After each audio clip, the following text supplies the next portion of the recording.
जय मसीह की। मसीह में मेरे प्यारे भाई और बहनों, मैं आपका भाई सूरज एक बार फिर से आप सभी को सत्य की खोज में स्वागत करता हूं। तो चलिए हम शुरू करते हैं आज के अध्ययन।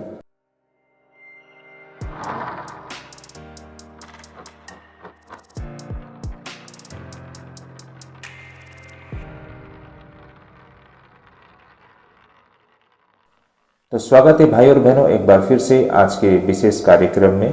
भाई और बहनों, आज पेंटिकोस है और पेंटिकोस के इस अवसर पे मैं आप सभी के समक्ष एक विशेष और बहुत ही महत्वपूर्ण संदेश को लेके आया हूं, जिसे आज हम अध्ययन करने जा रहे हैं। तो भाई और बहनों, आप सभी अंत तक बने रहिएगा और हम कोशिश करेंगे इस संदेश के द्वारा आपके समक्ष हम सही मायने में और सही तरीके से और बिल्कुल व्यवहारिक शिक्षा और सत्य को आपके समक्ष रख पाए, और विशेष करके पेंटिकोस से संबंधित वो तथ्य और सत्य को आपके समक्ष ले पाए, ताकि हम इसे सही तरीके से समझ सके और परमेश्वर की इच्छा को जान सके।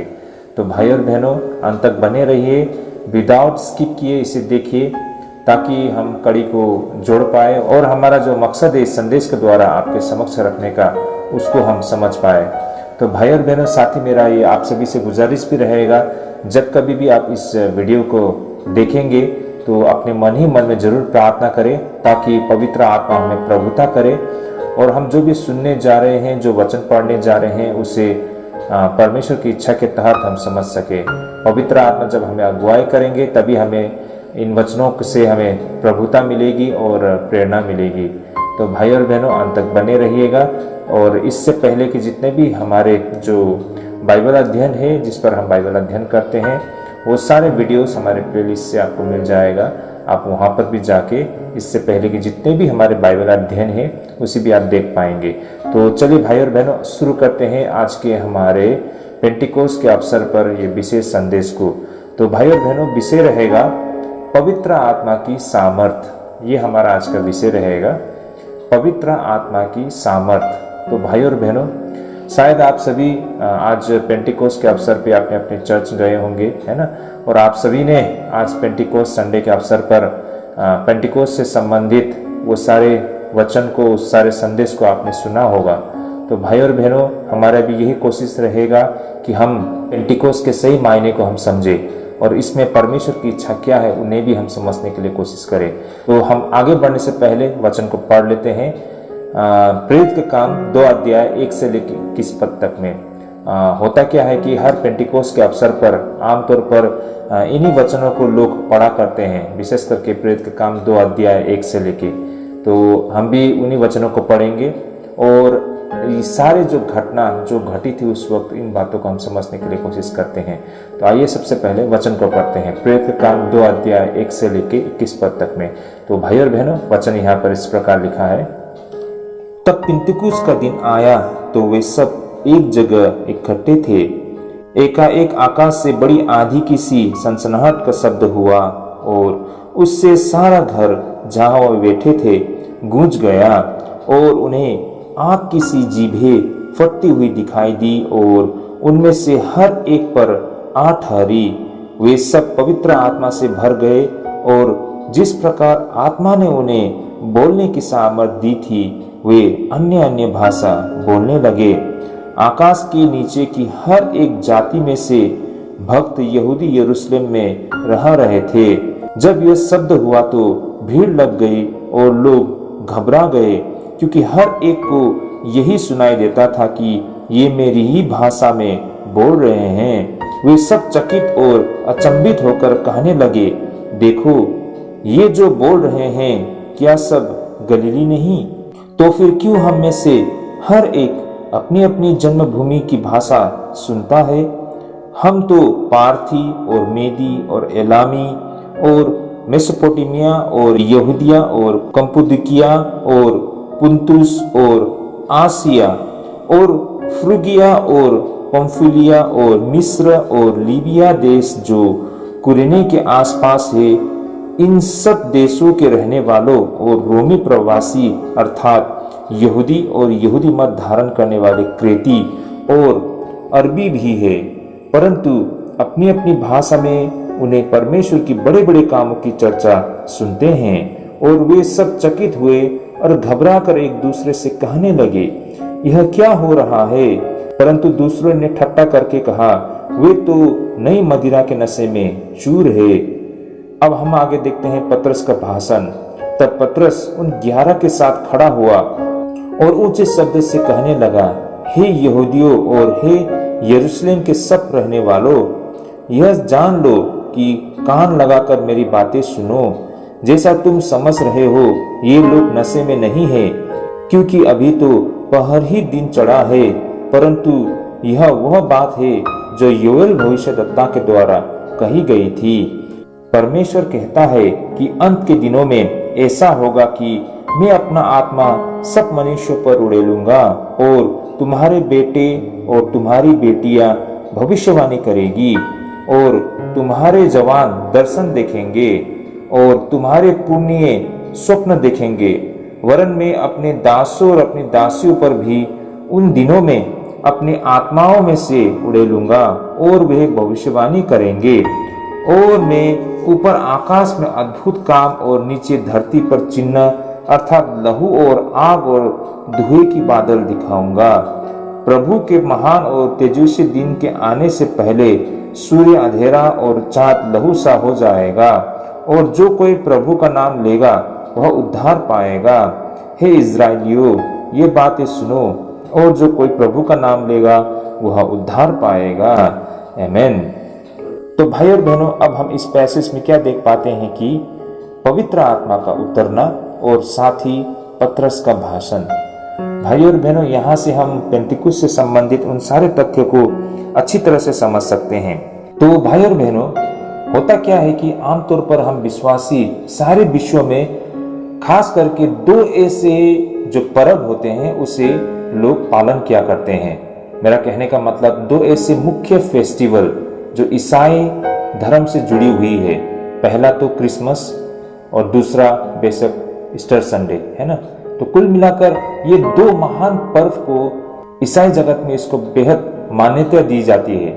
हाँ, बेशक गुड फ्राइडे भी होता है, लेकिन उसे हम एक पर्व की तरह नहीं देखते हैं, क्योंकि देखिए उसका एक अलग मुद्दा है और हम सब जानते हैं इसके मायने को। लेकिन ईस्टर संडे और क्रिसमस इसका अलग ही हम ईसाइयों पर इसका प्रभाव है।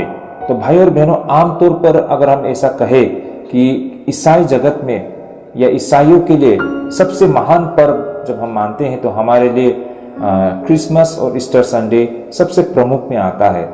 लेकिन भाई और बहनों, आज मैं आपके समक्ष इस पेंटिकोस्ट के अवसर पे जो बातें आप सभी से कहना चाहता हूं कि जिस तरह क्रिसमस प्रभु यीशु मसीह के पैदा होने से जुड़ा हुआ है और प्रभु यीशु मसीह के उद्धार के कार्य को इस धरती पे दिखाता है, उसी तरह ईस्टर संडे भी प्रभु यीशु मसीह का पुनरुत्थान को दिखाता है और किस तरह प्रभु यीशु मसीह ने पाप और मृत्यु पर विजय पाई। इस प्रतीक में हम ईस्टर संडे को आज भी पालन किया करते हैं। तो इस तरह से क्रिसमस और ईस्टर हमारे लिए बहुत ही महत्वपूर्ण पर्व बनता है। तो यही कारण है भाई और बहनों, अगर कोई भी विश्वासी सही मायने में अगर वो व्यक्ति क्रिसमस के मायने को नहीं समझ पाया है या फिर ईस्टर संडे को आज भी वो समझ नहीं पाया है, तो यहाँ से हमको ये स्पष्ट होता है कि उस व्यक्ति के जो विश्वास है उसके ऊपर बहुत बड़ा प्रश्न चिन्ह पड़ता है। क्योंकि जिस व्यक्ति को क्रिसमस के मायने पता नहीं है, जिस व्यक्ति को ईस्टर संडे के मायने पता नहीं है, तो उसका विश्वास का क्या मायने बनता है भाई और बहनों? क्या उसके विश्वास को हम विश्वास कह सकते हैं? यही कारण है कि अगर कोई व्यक्ति अपने आप को क्रिश्चियन बोलते हैं या ईसाई कहते हैं या फिर विश्वासी कहते हैं या फिर मसीह कहते हैं या जो भी कुछ कह लेते हैं, लेकिन अगर वो व्यक्ति क्रिसमस के सही मायने को नहीं समझ पाए हैं अब तक, या फिर ईस्टर संडे के सही मायने को आज भी समझ नहीं पाए हैं, तो ये हमें संकेत देता है कि उस व्यक्ति का जो विश्वास है वो ना के बराबर है। उसके विश्वास का कोई मायने नहीं है। उसका विश्वास मसीह में विश्वास हम नहीं बोल सकते हैं। तो यही कारण है भाई और बहनों, हर कोई आमतौर पर जो भी विश्वासी है वो मोटा मोटी या फिर थोड़ा बहुत क्रिसमस के मायने को और ईस्टर संडे के मायने को अच्छी तरह से या भली भांति वो समझते हैं। उसी तरह ये 2 महान पर्व के अलावा यानी कि क्रिसमस और ईस्टर संडे के अलावा और एक ऐसा तीसरा वो बहुत ही महान पर्व है हम ईसाई लोगों के लिए, हम विश्वासी लोगों के लिए, और वो पर्व है पेंटिकोस्ट संडे, जो कि आज का दिन पर आमतौर पर ज़्यादातर सारे ईसाई या फिर इसे ईसाई जगत में इस दिन को लोग याद किया करते हैं पेंटिकोस्ट संडे के रूप में। भाई और बहनों, तो भाई और बहनों, यहाँ पर ये पेंटिकोस्ट संडे जिस पर आज हम चर्चा करने जा रहे हैं, इसका उतना ही महत्व है जितना कि क्रिसमस और ईस्टर संडे का, और यही बातों को आज हम समझने जा रहे हैं। लेकिन देखिए, जितना हम महत्व क्रिसमस को देते हैं या फिर ईस्टर संडे को हम देते हैं, उतना महत्व हम पेंटिकोस्ट संडे को नहीं देते हैं। मुझे इतना तक तो विश्वास है कि आज जो कोई भी इस वीडियो को देख रहे हैं, हम में से बहुत लोगों को तो शायद याद भी नहीं था कि आज का दिन पेंटिकोस्ट संडे का है ना। लेकिन हमारे चर्च में, जब हमारे चर्च के जो सिस्टम है या फिर चर्च के जो सदस्य है या फिर अगुआ लोग ने लोगों को बताया है कि अगले हफ्ते पेंटिकोस्ट संडे पड़ता है या फिर आज का दिन पेंटिकोस्ट संडे का दिन है, जब उन्होंने बताया तभी जाके हमको ये एहसास हुआ या फिर ये पता चलता है कि हाँ, पेंटिकोस्ट संडे आ गया है या फिर आज का दिन पेंटिकोस्ट संडे है। लेकिन देखिए, यही चीज आपको क्रिसमस और ईस्टर संडे में नहीं होता है। क्रिसमस में आपको बिल्कुल स्पष्ट रूप से हर किसी को पता है कि 25 दिसंबर क्रिसमस का दिन है, और उसका तैयारी बहुत दिन पहले से लोग कर लेते हैं। हमारे यहाँ जहाँ पर हम नॉर्थ ईस्ट में रहते हैं, जैसे कि हमारे आसाम, मिजोरम, नागालैंड, इस इलाके में दिसंबर जब महीना लग जाता है या फिर दिसंबर 1 तारीख से लोग मान लेते हैं कि अब हमारा क्रिसमस का सीजन आ गया।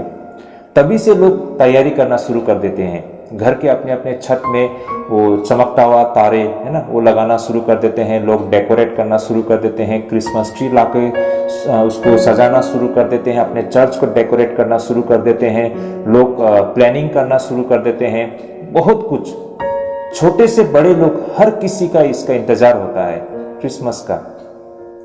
उसी प्रकार ईस्टर संडे को भी लेकर लोगों का ऐसा ही मतलब सोचना है।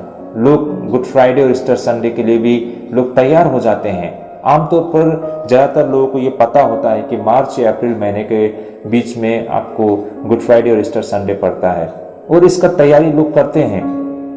और ये सिर्फ नहीं, बल्कि विदेशों में तो हमको ये दिखाई देता है कि वे लोग एक ईस्टर एग, ये अंडा, उसको इस तरह से वो लोग डेकोरेट करता है और सजा के रखता है। पता नहीं इसका क्या मायने हैं ईस्टर संडे के साथ में, लेकिन लोग आज इन सारे दिन को भी एक सांसारिक दिन बना चुका है लोग ना। इसको लोग एंटरटेनमेंट, मतलब मस्ती करने के हिसाब से इन दिनों को लिया करते हैं। लोगों के लिए आज क्रिसमस और ईस्टर संडे एक एंटरटेनमेंट, एक मस्ती करने का समय मात्र बन के रह गया है। लोग इसे आत्मिक तौर से नहीं ले रहे हैं। लोगों के लिए ये एक फेस्टिवल है, एक मस्ती करने का समय है, किसी भी एक सांसारिक फेस्टिवल की तरह ही बना के रख दिया है। तो ये हालत है, ये एक हकीकत है जिसको आज आप और हमें एक्सेप्ट करना पड़ेगा। यही एक हकीकत बन के रह गया है। ऑफ कोर्स ये बहुत सही है कि परमेश्वर इसको मान्यता नहीं देंगे। इस तरह के जो फेस्टिवल हम जो सेलिब्रेट करते हैं, इसको कभी भी परमेश्वर मान्यता नहीं देंगे। ये अब पूरा संसारिक बन चुका है, ये एक हकीकत है। एनीवे, ये हमारा आज का विषय नहीं है। लेकिन जो आज हम आपके समक्ष जो बातें रखना चाहते हैं, जो हम कहना चाहते हैं कि क्रिसमस जो होता है, ईस्टर संडे होता है, ये हर एक विश्वासी को ये कब पड़ता है, कब है ये प्रोग्राम ना, और इसके लिए लोग बहुत तैयारी करते हैं। लोगों की इसके विषय में अच्छी तरह से जानकारी होता है। लेकिन पेंटिकोस्ट संडे को लेकर लोगों को कुछ याद नहीं रहता है। कब पेंटिकोस्ट होता है वो दिन भी लोगों को पता नहीं चलता है।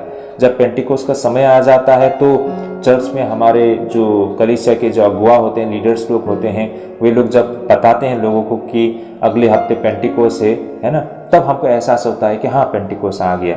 और पेंटिकोस्ट संडे का दिन में भी लोगों को इतना एक्साइटमेंट नहीं होता है ना। जिस तरह लोग कई दिनों से क्रिसमस और ईस्टर संडे के लिए इंतजार करके बैठे होते हैं, ऐसा पेंटिकोस्ट के लिए लोग इतना उत्सुक नहीं होते हैं।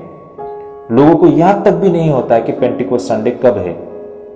तो ये दिखाता है कि लोगों के लिए जितना क्रिसमस और ईस्टर संडे उनके जीवन में स्थान रखता है, या फिर वो जितना महत्व क्रिसमस और ईस्टर संडे को देते हैं, उतना महत्व, उतना इंपॉर्टेंस वो पेंटिकोस्ट को नहीं देते हैं।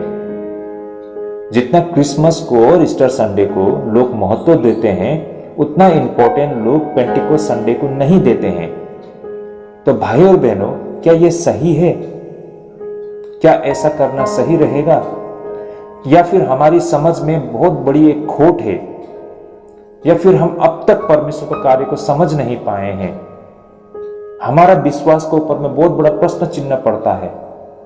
आज जो हमारा स्थिति है, ये चीज आज यहां पर हमारे समक्ष है। पेंटिकोस्ट को हम मान्यता न देना, पेंटिकोस्ट को वो दर्जा न देना, पेंटिकोस्ट को हल्के से लेना, ये दिखाता है कि हमारा विश्वास कितना कमजोर है। सही मायने में हम परमेश्वर के समक्ष आज तक भी नहीं पहुंचे हैं। हमारा विश्वास के ऊपर में बहुत बड़ा प्रश्न चिन्ह पड़ता है। तो आज पेंटिकोस्ट के अवसर पे मैं इन्हीं बातों को आपके समक्ष रखना चाहूंगा। इन्हीं बातों को हम समझने के लिए कोशिश करेंगे भाई और बहनों। तो अंत तक बने रहिएगा भाई और बहनों। बात ऐसी है कि ये जो तीसरा महत्वपूर्ण एक ईसाई परंपरा या फिर एक ईसाई फेस्टिवल है, क्रिश्चियन फेस्टिवल है, ये फेस्टिवल बोले तो एक पर्व है।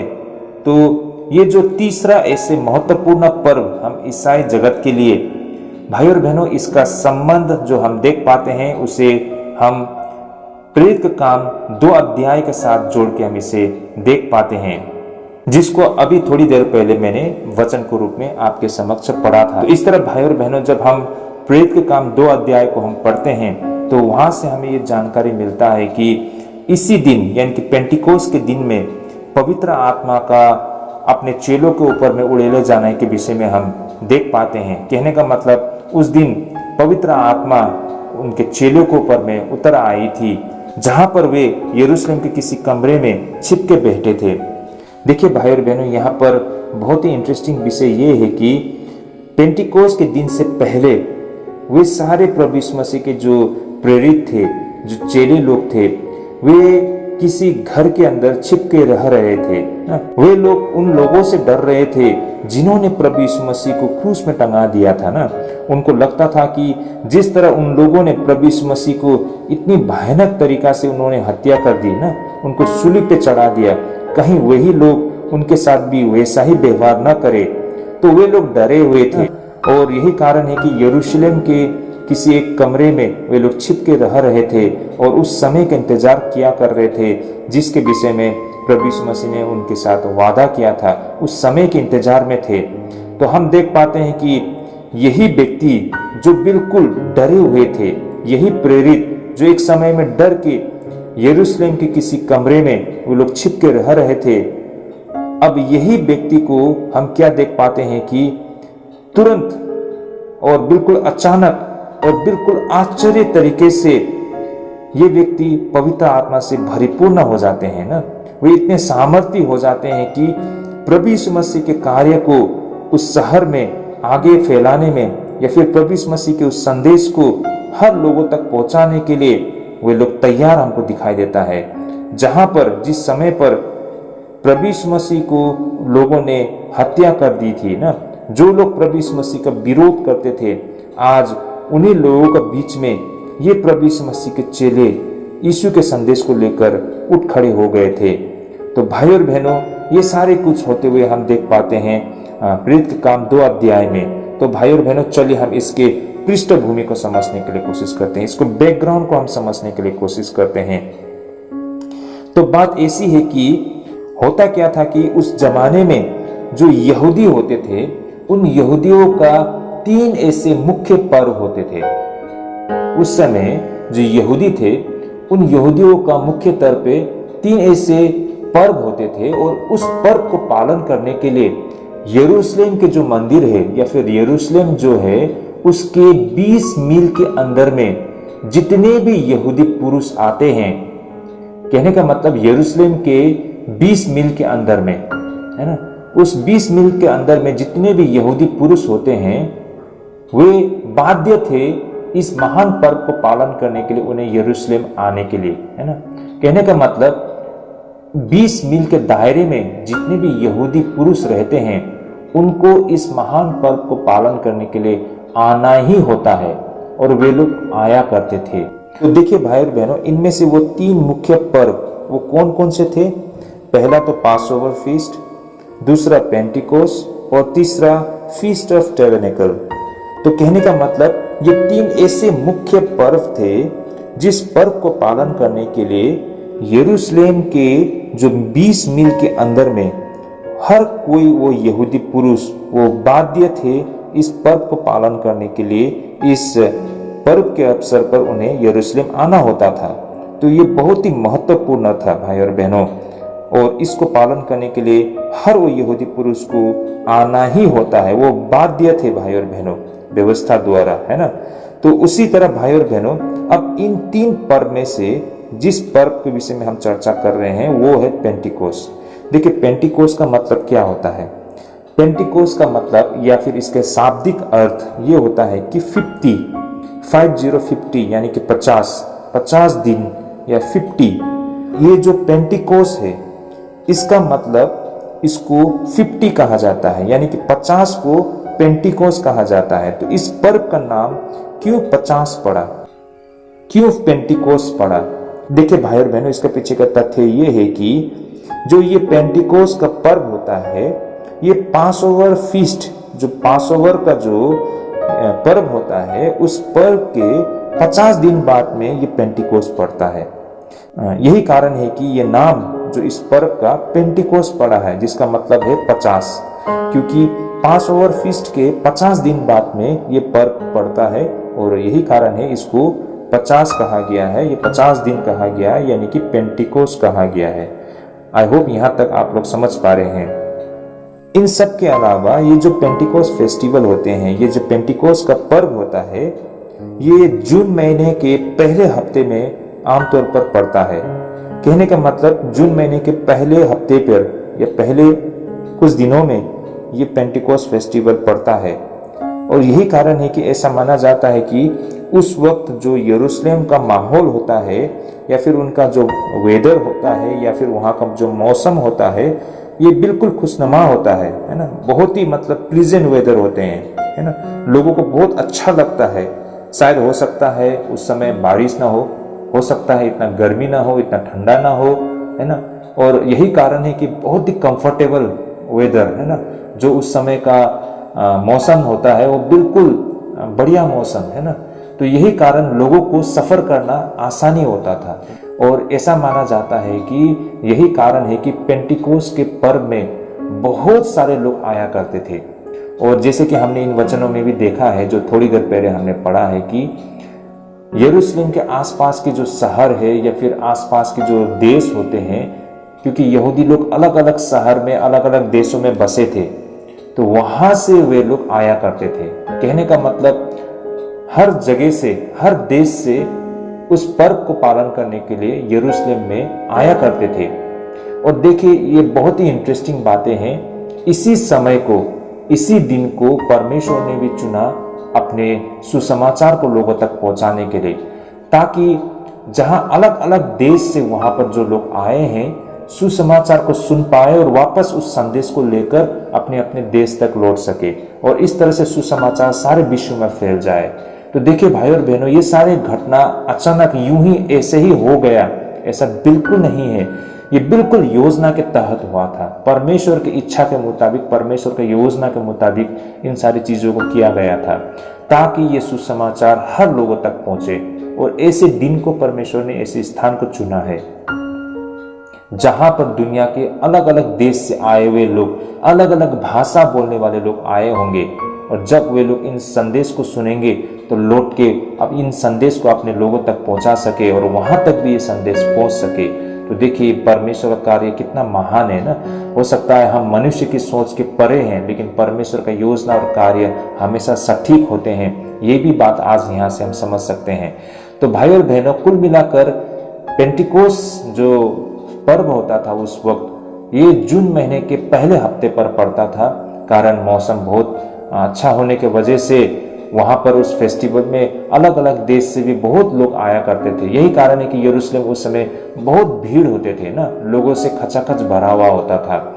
और साथ ही हम देख पाते हैं कि ये जो उस समय उस जमाने में यहूदी लोग जो पेंटिकोस फेस्टिवल या पेंटिकोस पर्व को पालन किया करते थे, इसके हिस्टोरिकल सिग्निफिकेंस होते थे, यानी कि ऐतिहासिक महत्व होते थे ये जो पेंटिकोस फेस्टिवल होते हैं, है ना। ऐसा नहीं है कि भाई और बहनों ये जो पेंटिकोस के पर्व होते हैं या फिर पेंटिकोस की जो फेस्टिवल होते हैं ये क्रिश्चियन लोगों के साथ ही जुड़ा हुआ है ना, या फिर ईसाई के साथ ही जुड़ा हुआ है, या फिर ये ईसाई लोगों का पर्व मात्र है, ऐसा बिल्कुल नहीं है। वास्तव में सही मायने में पेंटिकोस को तो यहूदी लोग अरसों से पालन किया करते थे और उनके लिए इसके अपने ही मायने होते थे। तो यही कारण है कि जिस मायने को लेकर, जिस महत्व को लेकर यहूदी लोग पेंटिकोस को पालन किया करते थे, और आज जब हम ईसाई लोग इस पेंटिकोस के दिन को याद किया करते हैं, हमारे सोच में, हमारे विचार में और उनके उस समय के जो यहूदी होते हैं उनके सोच और विचार में बहुत अंतर है भाई और बहनों। तो इसे भी आज हम समझने के लिए कोशिश करते हैं। तो उस जमाने में जो यहूदी लोगों का जो मुख्य पर्व होते थे, जैसे कि पासओवर और फीस्ट ऑफ टैबरनेकल और ये पेंटिकोस, तो ये जो पेंटिकोस होते थे, इस पेंटिकोस को उन्हें इस पर्व को पालन करने के पीछे के उनका हिस्टोरिकल सिग्निफिकेंस होते थे, यानी कि ऐतिहासिक महत्व थे। तो वो कौन कौन से ऐतिहासिक महत्व थे? देखिए, इसमें से पहला तो ये है कि जब परमेश्वर ने मूसा के द्वारा यहूदियों को सीनै पर्वत में जो व्यवस्था दी थी, उसकी याद में यहूदी लोग पेंटिकोस के दिन को पालन किया करते थे। इसके अलावा भाई और बहनों, इस पेंटिकोस पर्व का पालन करने का जो मकसद था, इसका मकसद, इसका उद्देश्य, इसका महत्व कृषि से जुड़ा हुआ था। कहने का मतलब यहूदी लोग इस दिन में, यानी कि पेंटिकोस के दिन में एक साथ इकट्ठा होकर परमेश्वर को धन्यवाद दिया करते थे। किस चीज के लिए? कि परमेश्वर ने उन्हें इतना आशीष किया और उनके जो खेत खलियान थे उसमें भारी उपज हुई है, उनका जो फसल है वो बहुत अच्छा हुआ है, और इतनी आशीष करने के लिए वे लोग परमेश्वर को धन्यवाद देने के लिए पेंटिकोस के दिन में इकट्ठा होते थे ना। वे लोग जितना उनका अनाज था उसका पहला भाग लेकर परमेश्वर को चढ़ावा के रूप में लाया करते थे। तो पेंटिकोस उनके लिए एक ऐसा पर्व था जो उस व्यवस्था के याद में, और साथ ही उनके लिए जो उनका जो कृषि है, उनका जो अनाज है, परमेश्वर उनको इतना आशीष किया ताकि वो इतना फलदायक हुआ, उसके लिए परमेश्वर को धन्यवाद देने का समय था। तो इस तरह भाई और बहनों, इन दो बहुत ही महत्वपूर्ण विषय को लेकर, यानी कि ऐतिहासिक महत्व को लेकर इन पर्व को वे लोग पालन किया करते थे। लेकिन भाई और बहनों, अब जाके हम ईसाई लोगों के लिए इसके मायने कुछ और ही बन चुका है। इसके महत्व, इसके जो समझ है इसको लेकर ये बिल्कुल अलग है। उस समय जिस तरह यहूदी लोग पेंटिकोस को जो वे लोग पालन किया करते थे और उनके लिए जो पेंटिकोस का जो मायने थे वो बिल्कुल हमारी और हमारी समझ से बिल्कुल अलग है। पेंटिकोस के दिन के बाद ना, उस दिन के बाद, यानी कि उस विशेष दिन के बाद हमारे लिए, हम ईसाइयों के लिए पेंटिकोस का मायने कुछ अलग ही है। इसका महत्व हमारे लिए कुछ और ही है भाई और बहनों। आइए हम इसे समझने के लिए कोशिश करते हैं। भाई और बहनों, आज हमारे लिए पेंटिकोस का क्या मायने बनता है? हम किस तरह लेते हैं पेंटिकोस को? हम पेंटिकोस को किस तरह समझते हैं? पहला शुरू तो पेंटिकोस का मतलब है कलीसिया का शुरुआत, कह सकते हैं कलीसिया का पैदा होना। पेंटिकोस हम ईसाई लोगों को दिखाता है कि जिस दिन परमेश्वर ने जो वादा किया था उनके साथ, जब प्रभु यीशु मसीह के चेले यरूशलेम के किसी कमरे में बैठे हुए थे और आग की तरह उन पर पवित्र आत्मा को उड़ेले गया, उस समय से जो कुछ भी, उस समय से हमारे लिए पेंटिकोस का मायने कुछ और ही बनता है, और वो है कलीसिया का शुरुआत, कलीसिया का शुरू होना, है ना, कलीसिया का पैदा होना। ये पहला हमारे लिए एक मायने बनता है। उस दिन पतरस ने खुल के लोगों के सामने में जीवित गवाही दी, उन्होंने लोगों के सामने सारमन दिया, और इसका नतीजा क्या हुआ? 3000 लोग उस दिन वे लोग विश्वास में आए, उन्होंने बपतिस्मा लिया और वे लोग यीशु मसीह के चेले के साथ जुड़ गए। और हम देख पाते हैं कि उस दिन से कलीसिया का शुरुआत को भी होते हुए हम देख पाते हैं। भाई और बहनों, अब यहाँ पर बहुत ही इंटरेस्टिंग बातें हम यहाँ पर देख पाते हैं। यहाँ पर वो जो पतरस, जो आप खुलेआम प्रभु यीशु मसीह के विषय में जो गवाही दे रहे हैं, ये वही व्यक्ति है मेरा कहने का मतलब पतरस वही व्यक्ति है जिन्होंने 53 दिन पहले प्रभु यीशु मसीह को इनकार कर दिया था। आप सभी को याद होगा कि पतरस ने किस तरह प्रभु यीशु मसीह को 3 बार इनकार किया था ना, और उन्होंने क्या कहा था, आई नेवर न्यू हिम। ये बात उस दिन पतरस ने कहा था कि मैं उसे नहीं जानता हूं। ये वही व्यक्ति था जो 53 दिन पहले यीशु मसीह को इनकार कर रहे थे। उस वक्त पतरस के साथ प्रभु यीशु मसीह के विषय में कहने के लिए कुछ नहीं था। जब वहां कुछ महिलाओं ने पतरस को देखा और उन लोगों ने जब कहा कि क्या ये व्यक्ति भी उन्हीं में से एक नहीं है, क्या ये व्यक्ति भी उसी का अनुयायी नहीं है, लेकिन उस वक्त पतरस ने कुछ जवाब ना देकर वहां से वो निकल गए थे। अब हम यहाँ पर क्या देख पाते हैं? अब हम यहाँ पर यह देख पाते हैं कि वही पतरस आज पेंटिकोस के दिन में उन्हीं व्यक्तियों को सामने में, है ना, जो अब तक छिप के बैठे थे, जो डर के बैठे थे, अब खुलेआम यीशु मसीह के गवाही देते हुए हमको दिखाई देता है। तो भाई और बहनों, ये कैसे हो पाया है कि वो जो पतरस जो बिल्कुल डरा हुआ था, अब बिल्कुल निडर होके लोगों के सामने आ रहा है ना? किस तरह ये व्यक्ति या फिर ये पतरस जिन्होंने एक समय में प्रभु यीशु मसीह को इनकार किया था, अब यही व्यक्ति प्रभु यीशु मसीह का बचाव कर रहे हैं। इसका पीछे क्या कारण हो सकता है? इसके पीछे क्या रहस्य हो सकता है? देखिए, ये व्यक्ति जो पतरस एक समय में जिन्होंने प्रभु यीशु मसीह को इनकार किया था, अब यही व्यक्ति प्रभु यीशु मसीह का बचाव कर रहे हैं। वो गवाही दे रहे हैं। कहां पर? वही स्थान पर जहां पर प्रभु यीशु मसीह को क्रूस में टंगाया था, यानी कि यरूशलेम के शहर में, है ना? उन्हीं व्यक्तियों के सामने खड़ा होकर पतरस गवाही दे रहे हैं यीशु मसीह के विषय में। वो यीशु मसीह का बचाव कर रहे हैं। तो भाई और बहनों, यहां पर हम बहुत ही रोचक बातें क्या समझ में आती है कि पतरस ने अपनी सोच को मात्र नहीं बदला है, बल्कि पतरस स्वयं बदल गए थे। मैं फिर से एक बार इन बातों को कहना चाहता हूं कि पतरस ने अपनी सोच को मात्र नहीं बदला है, बल्कि इस पतरस स्वयं बदल गए हैं। देखिए भाई और बहनों, ये बहुत ही बड़ा विडंबना है कि हम प्रभु में तो विश्वास तो कर लेते हैं, हम मानते हैं कि प्रभु यीशु मसीह हमारा उद्धार करता है ना? हम प्रभु यीशु मसीह के पीछे चलने का हम निर्णय करते हैं, हम बाइबल पढ़ते हैं, हम वचन सुनते हैं, हम सार्मन सुनते हैं, हम हमारे जो पास्टर्स होते हैं, हमारे जो कलीसिया के अगुआ है, उनसे हम सीखते हैं, है ना? हम प्रार्थना करते हैं, हम उन्हें सहयोग भी करते हैं, और इस तरह हमारा नजरिया में बदलाव आता है, हमारी सोच में बदलाव आता है। पहला जिस बातों पर हम विश्वास करते थे, जिस मूर्ति और जिस पत्थर पे हम विश्वास करते थे, अब उसको हमने इनकार कर दिया है ना?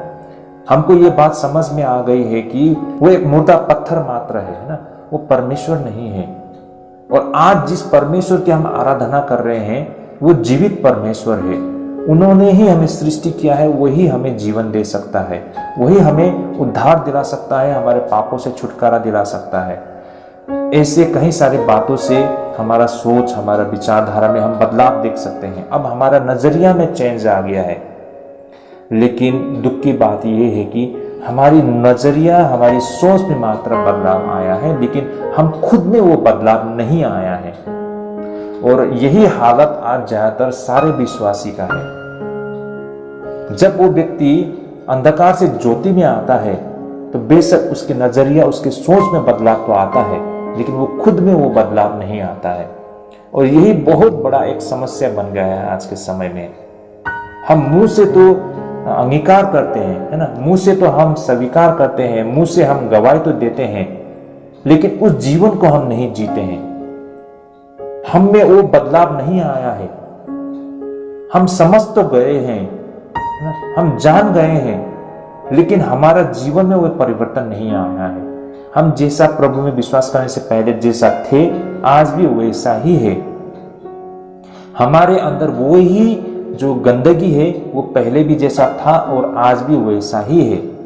हम यीशु में आने से पहले जो बुरा काम किया करते थे, जो गंदगी हमें था, हिंसा, नफरत, व्यभिचार, है ना, हर प्रकार की जो गंदगी हमें था, आज भी हमारे अंदर है। क्या आज हम में से कितने ऐसे लोग होंगे जो बेधड़क ये कह सकता है कि अब हमारे अंदर ये सब चीज नहीं है, ये सारी चीज खत्म हो चुका है ना? कोई बोल नहीं सकता है। प्रभु में आने से पहले भी वो लालच करता था, आज भी कर रहा है। प्रभु में आने से पहले वो जो हिंसा करता था, नफरत करता था, कहीं ना कहीं वो चीज आज भी हमारे अंदर है। तो हम में बदलाव नहीं आया है भाई और बहनों, हमारे सोच में मात्र बदलाव आया है, लेकिन हम खुद में वो बदलाव नहीं आया है। लेकिन अब यहां पर हम क्या देख पाते हैं पतरस में सिर्फ उनके नजरिया, उनके सोच में सिर्फ बदलाव नहीं देखा जा सकता है, बल्कि पतरस पूरी तौर से पतरस बदल चुके हैं। तो पतरस की सोच में मात्र बदलाव नहीं आया है, पतरस का जीवन भी बदल गया है भाई और बहनों।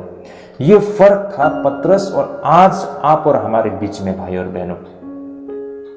मैं आशा करता हूं मैं जो बोल रहा हूं आप लोग समझ पा रहे हैं भाई और बहनों। इन आत्मिक बातों को आज हमें समझना बहुत जरूरी है। हम दूध पीते हुए बच्चे की तरह हमेशा रह नहीं सकते हैं, है ना? हमें आगे बढ़ना होता है।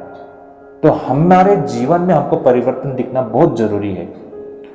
छोटी मोटी बातें हैं, जैसे हमने गुटखा खाते थे तो हमने इसको खाना छोड़ दिया, हम सिगरेट पीते थे, पीना छोड़ दिया। पहले हम शराब पीते थे, हमने शराब पीना छोड़ दिया। पहले हम बुरी बुरी बातें बोलते थे, आज वो सारी बातें बोलना छोड़ दिया। ये काफी नहीं है भाई और बहनों, ये तो बहुत छोटी मोटी हमारी व्यवहार में परिवर्तन आना मात्र है। जो असली परिवर्तन है वो अंदर है ना? वो अंदर से परिवर्तन आना जरूरी है। प्रभु यीशु मसीह का जो हमसे जो हमारा मांग है उसका स्तर बहुत ऊंचा है भाई और बहनों। ये छोटी मोटी चीजों को हम छोड़ के उसको त्याग के ये नहीं बोल सकते हैं कि हमारा जीवन बदल गया है। ये तो हमारे व्यवहार में थोड़ा बहुत हमने परिवर्तन मात्र लाया है। असली बदलाव तो अंदर से होना चाहिए। ये छोटी मोटी परिवर्तन तो आप हर किसी में दिखाई देता है। बहुत सारे मेरे ऐसे दोस्त लोग हैं जो वो सिगरेट नहीं पीते हैं, जुआ नहीं खेलते हैं, है ना? वो गंदी बातें नहीं बोलते हैं, लेकिन उससे हम पवित्र व्यक्ति तो बोल नहीं सकते हैं ना? क्यों? क्योंकि जो खोट है, बुराई है, वो अंदर में तो है ही है, वो अभी भी है उसके अंदर। सिर्फ उनके व्यवहार अच्छा है। व्यवहार अच्छा होने का मतलब वो पवित्र व्यक्ति नहीं है ना। पवित्र व्यक्ति तो अंदर से वो खोट, हमारे अंदर जो पाप का जो खोट है ना, वो जो बुराई है, वो पाप अंदर से मिटना चाहिए, तभी हम पवित्र बोल सकते हैं। आज हम पवित्र जीवन जी नहीं पा रहे हैं, तो आज हम वैसे ही है जैसा थे पहले, आज भी हम वैसा ही है। बाहर से हमारी छोटी मोटी हमारे व्यवहार में परिवर्तन आया है, लेकिन मनुष्य वही पुराना मनुष्य है अभी भी। और यही कारण है कि आज ये जीवन, एक पवित्र जीवन हम जी नहीं पा रहे हैं। जैसा प्रभु चाहते हैं वैसा जीवन हम जी नहीं पा रहे हैं, है ना? लेकिन पतरस में अब हम जो देख पा रहे हैं ये कंप्लीटली डिफरेंट है। पतरस की सोच और उसके विचार में मात्र हम बदलाव नहीं देख पा रहे हैं, बल्कि उनकी सारा जीवन बदल गया है भाई और बहनों। तभी तो वो आगे जाके पवित्र कार्य कर पाया है ना, पवित्र जीवन जी पाया है और पवित्र दायित्व को निभा पाया है। और पतरस और आज आप और हम में यही फर्क है भाई और बहनों। एनीवे, ये एक अलग विषय है, इस पर हम कभी और दिन चर्चा करेंगे। अब हम आगे बढ़ते हैं, इसको और भी अच्छी तरह से समझने के लिए कोशिश करते हैं। तो देखिए भाई और बहनों, होता यहाँ क्या है कि पतरस की सोच और विचार में मात्र परिवर्तन नहीं आया है, बल्कि पतरस के सारे जीवन में हम परिवर्तन होते हुए देख पाते हैं ना। और ये इसलिए होता है कि भाई और बहनों, उस दिन पतरस और उनके साथ उनके जो और 10 प्रेरित थे, उनके पास कुछ एक ऐसा बड़ा हुआ है ना, कुछ ऐसा घटना घटी है जिसने उनका जीवन उथल फुथल कर दिया है ना, उनका जीवन में पूरा परिवर्तन ला दिया है। अब एग्जैक्टली क्या हुआ था हम नहीं जानते हैं, है ना। जैसा हम वचन में पढ़ते हैं तो हम वचन से देख पाते हैं कि यहाँ पर क्या बताया गया है। 2 अध्याय का 2 पद में एकाएक आकाश से बड़ी आंधी की सी सनसनाहट का शब्द हुआ और उससे सारा घर जहां वे बैठे थे गूंज गया और उन्हें आग की सी जीभें फटती हुई दिखाई दी और उनमें से हर एक पर आग ठहरी। वे सब पवित्र आत्मा से भर गए और जिस प्रकार आत्मा ने उन्हें बोलने की सामर्थ दी वे अन्य अन्य भाषा बोलने लगे। 2 अध्याय 2 से लेके हम 4 पद तक में हम देख पाते हैं। तो जैसा यहाँ पर वर्णन किया गया उस घटना को, और हम में से किसी ने उन चीजों को अपनी आंखों से नहीं देखा है, जितनी हमको समझ मिलती है इन वचन में जो बातें दर्ज किया गया है, जितना विवरण दिया गया है, उसी से हम एक समझ बनाते हैं। लेकिन वास्तव में उस दिन क्या कुछ हुआ था वो आप और हम में से कोई नहीं जानते हैं, है ना भाई और बहनों। यही कारण है कि इस पर टिप्पणी करना थोड़ा गलत होगा, और क्योंकि ये हमारी समझ के परे हैं भाई और बहनों। लेकिन जो भी कुछ हुआ, कुछ ऐसा खास हुआ था जिस वजह से हम देख पाते हैं कि उनके सारे जीवन में परिवर्तन आया, है ना। बहुत बड़ा परिवर्तन आया उन 11 शिष्यों के बीच में, यानी कि पतरस को लेकर बाकी जो 10 शिष्य थे उनके जीवन में, है ना, कुछ ऐसा बड़ा हुआ था, कुछ ऐसा बहुत बड़ा परिवर्तन आया था। ऐसा हो गया था कि बोल सकते हैं कि जैसे वे लोग आग के भट्टी से निकला हुआ, मतलब धधकता हुआ, जलता हुआ, है ना, बिल्कुल जोश के साथ में ना, मतलब उनमें सामर्थ आ गई थी, पवित्र आत्मा की सामर्थ से वे लोग पूरा भरिपूर्ण थे। यही कारण है कि वे लोग जहां कहीं जाते और यीशु मसीह के विषय में गवाही देते, वहां पर उथल पुथल मच जाता। देखिए, इसके विषय में 17 अध्याय 6 पद में इन बातों को बताया गया है। आइए यहाँ से कुछ बातों को हम समझने के लिए कोशिश करते हैं। प्रेरित के काम 17 अध्याय 6 पद में यहाँ पर वर्णन किया गया है कि किस तरह प्रभु यीशु मसीह के चेले जहां कहीं जाते वहां पर उथल पुथल मच जाता। जैसे कि प्रेरित के काम 17 का 6 में यहाँ पर दर्ज किया गया है। आइए मैं इसे पढ़ लेता हूँ। जैसा यहाँ पर लिखा है, और उन्हें न पाकर वे यह चिल्लाते हुए यासोन और कितने और भाइयों को नगर के हाकिमों के सामने खींच लाए कि ये लोग जिन्होंने जगत को उल्टा फुल्टा कर दिया है यहाँ भी आए हैं। तो भाई और बहनों, हमको साफ साफ दिखाई देता है प्रेरित के काम 17 अध्याय 6 पद में प्रभु यीशु मसीह के शिष्यों के विषय में, यानी कि वे लोग जहां कहीं जाते वहां पर उलट फुलट हो जाती। ऐसा क्यों हो रहा था? देखिए भाई और बहनों, उस वक्त तक लोगों का एक ही मत था, एक ही सोच था, है ना, परमेश्वर को लेकर उनका एक ही नजरिया था। लेकिन अब आगे से वे लोग यीशु मसीह के बारे में गवाही दे रहे थे, यीशु मसीह के उद्धार के विषय में बता रहे थे। एक नया शिक्षा, एक नई सोच, एक नई विचारधारा, है ना।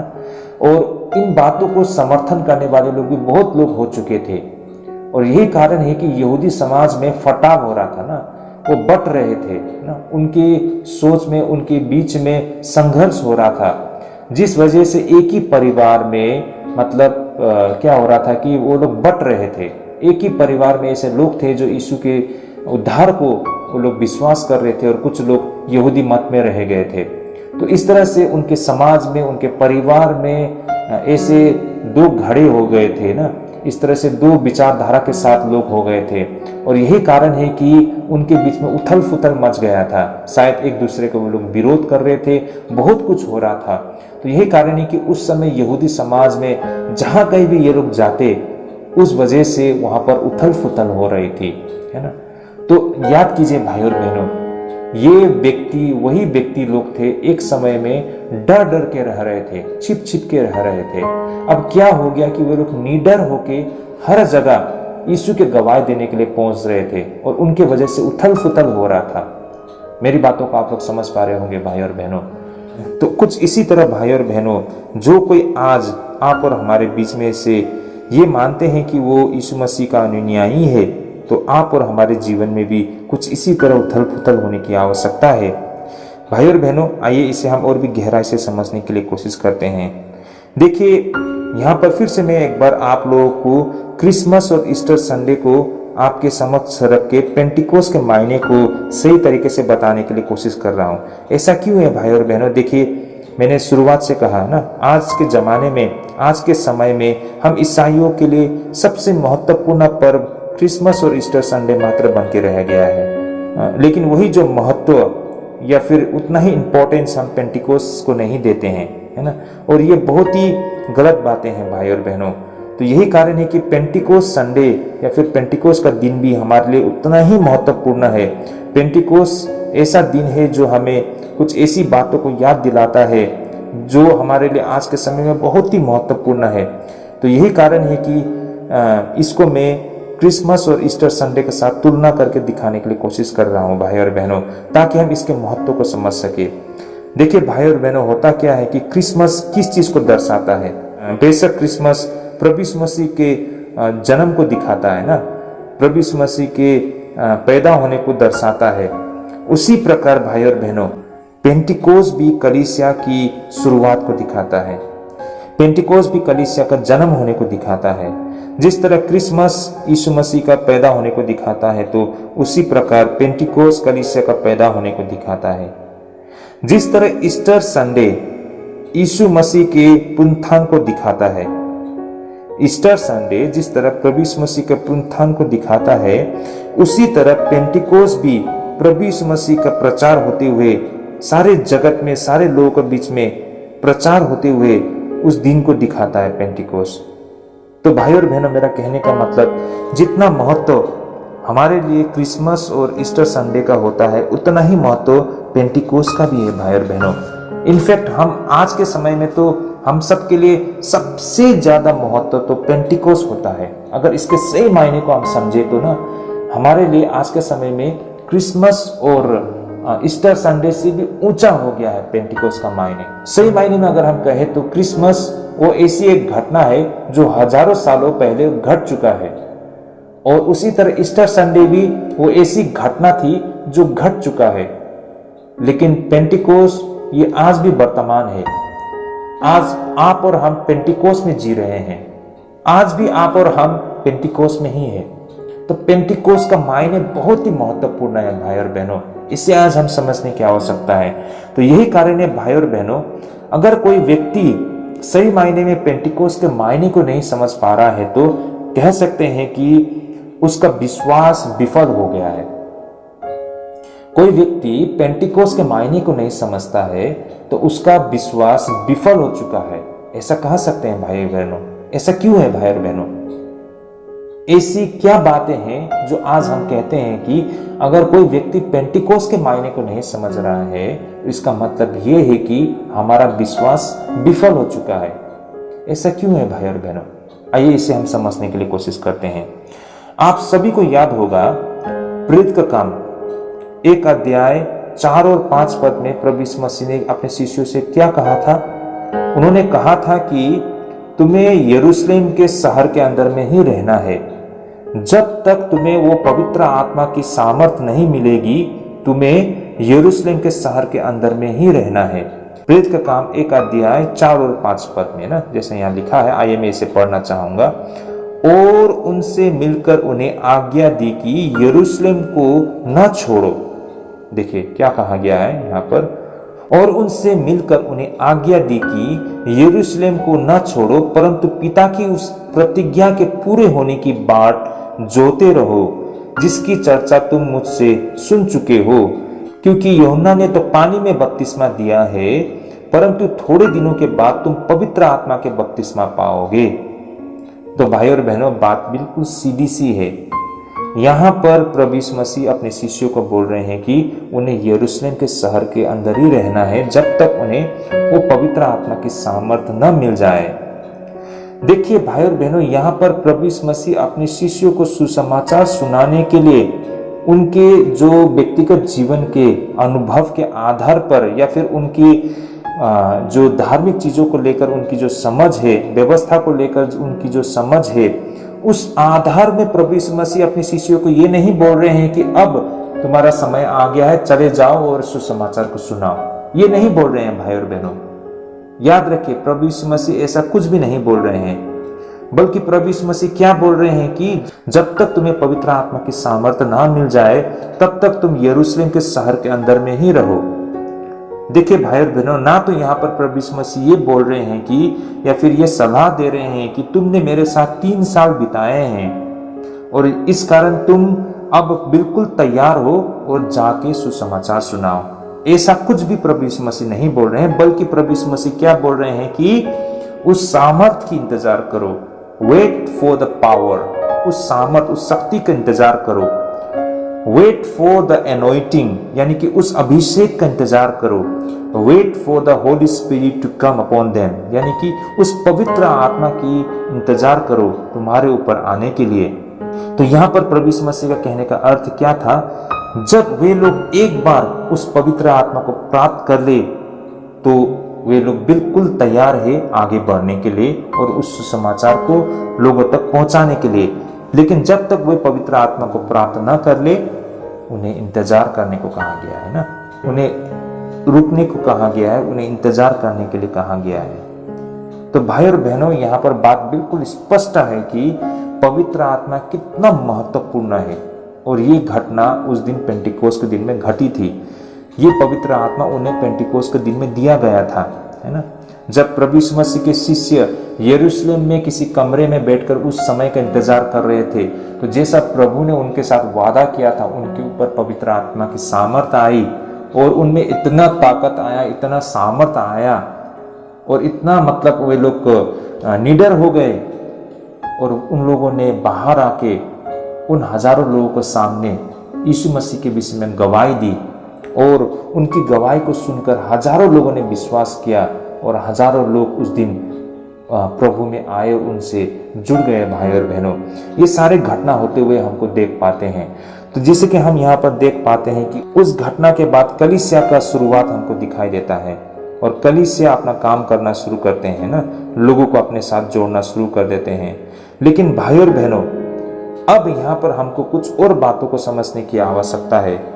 जरा गौर कीजिए भाई और बहनों, ईस्टर संडे या फिर क्रिसमस, जो आमतौर पर हम बड़े धूमधाम से इस दिन को पालन किया करते हैं। देखिए भाई और बहनों, क्रिसमस कहे या फिर ईस्टर संडे कहे, इन दोनों पर्व में सबसे मुख्य किरदार कौन है? आप किसे समझते हो? क्रिसमस या फिर ईस्टर संडे, इन दोनों महान पर्व का मुख्य किरदार कौन है? मैं ये नहीं कह रहा हूं कि आपको क्रिसमस और ईस्टर संडे को पालन नहीं करना चाहिए, बेशक कीजिए, उन दिन को याद कीजिए, बहुत जरूरी है करना। विश्वासी लोगों को क्रिसमस और ईस्टर संडे का मायने को समझना बहुत जरूरी है। ये अच्छी बात है और करना चाहिए हर विश्वासी को। लेकिन मेरा मुद्दा ये नहीं है। मेरा कहने का तात्पर्य ये है कि जब हम क्रिसमस मानते हैं या फिर ईस्टर संडे को हम मानते हैं, हमको क्रिसमस के दिन में क्या कुछ हुआ था, ईस्टर संडे के दिन में क्या कुछ हुआ था, इन दोनों घटना में हमें किसको दिखाई देता है? इन पूरे घटना का मुख्य किरदार कौन है? भाई और बहनों, इन दोनों घटना का मुख्य किरदार प्रभु यीशु मसीह स्वयं थे। जैसे कि क्रिसमस के दिन में प्रभु यीशु मसीह का पैदा होने से संबंधित है, पूरा फोकस, पूरा ध्यान यीशु मसीह पर है ना। यीशु मसीह का पैदा होने से है, यीशु मसीह का जन्म के साथ जुड़ा हुआ है क्रिसमस, है ना। उसी प्रकार ईस्टर संडे के दिन हम किसके ऊपर फोकस करते हैं? हमारा ध्यान किसके ऊपर होता है? बेशक यीशु मसीह, जिनको क्रूस में लटका दिया गया था, 3 दिन बाद उनका पुनरुत्थान होना, मृत्यु और पाप के ऊपर में विजय प्राप्त करना। तो इसके लिए हम यीशु मसीह को धन्यवाद देते हैं, जिन्होंने हमारे लिए इतना कुछ कहा, है ना, इतना दुख सहा। उसके लिए हम प्रभु को धन्यवाद देते हैं, हम प्रार्थना करते हैं। तो यही है क्रिसमस और ईस्टर संडे, जहां पर मुख्य किरदार यीशु मसीह मात्र है। वहां पर प्रभु यीशु मसीह के चेले को हमको दिखाई नहीं देता है, उनके रोल को, उनके मतलब प्रेजेंस को हमको दिखाई नहीं देता है। हमको जो दिखाई देता है पूरा फोकस यीशु मसीह। क्रिसमस में यीशु मसीह, ईस्टर संडे पर यीशु मसीह, मतलब टोटल फोकस, पूरा ध्यान यीशु मसीह पर है। क्रिसमस में यीशु मसीह के ऊपर और ईस्टर संडे में यीशु मसीह के ऊपर में। लेकिन अब पेंटिकोस के बाद क्या होता है? पूरा फोकस यीशु मसीह से शिष्यों के ऊपर। ठीक है ना भाई और बहनों, अब फोकस बदल गया है। यीशु मसीह से हटके अब आ गया है फोकस यीशु के चेले के ऊपर। ईस्टर संडे से फोकस हटाकर अब आ गया है फोकस, पूरा ध्यान आ गया है यीशु मसीह के चेले के ऊपर। अब फोकस यीशु मसीह के चेले के ऊपर है भाई और बहनों। ये बहुत ही महत्वपूर्ण बातें हैं।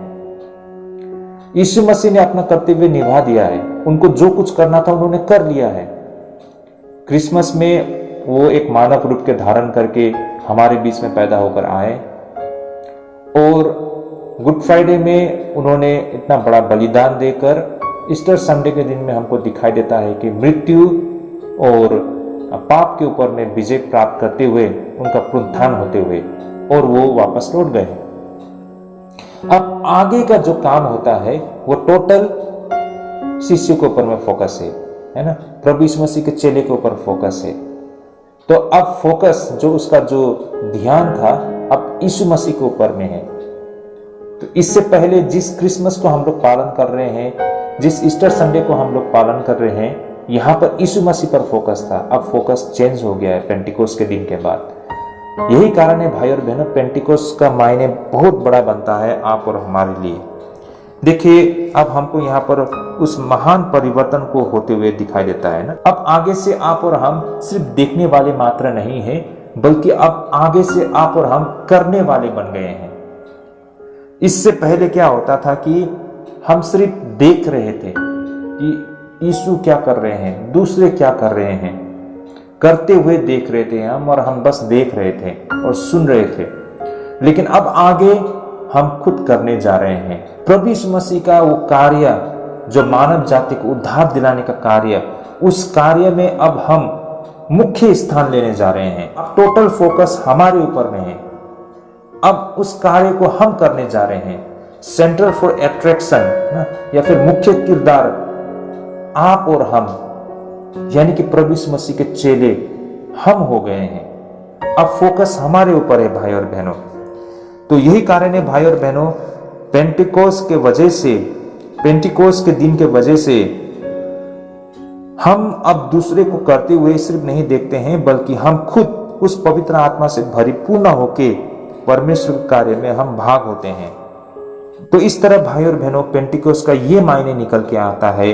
और इस तरह भाई और बहनों उस दिन से प्रभु यीशु मसीह ने ऑफिशियली यानी कि आधिकारिक रूप से अपने दायित्व को, अपने कर्तव्य को, यानी कि सुसमाचार को लोगों तक पहुंचाने का, उसके उद्धार के कार्य को लोगों तक पहुंचाने का ये दायित्व को, ये जिम्मेदारी को प्रभु यीशु मसीह ने अपने शिष्यों को दे दिया है।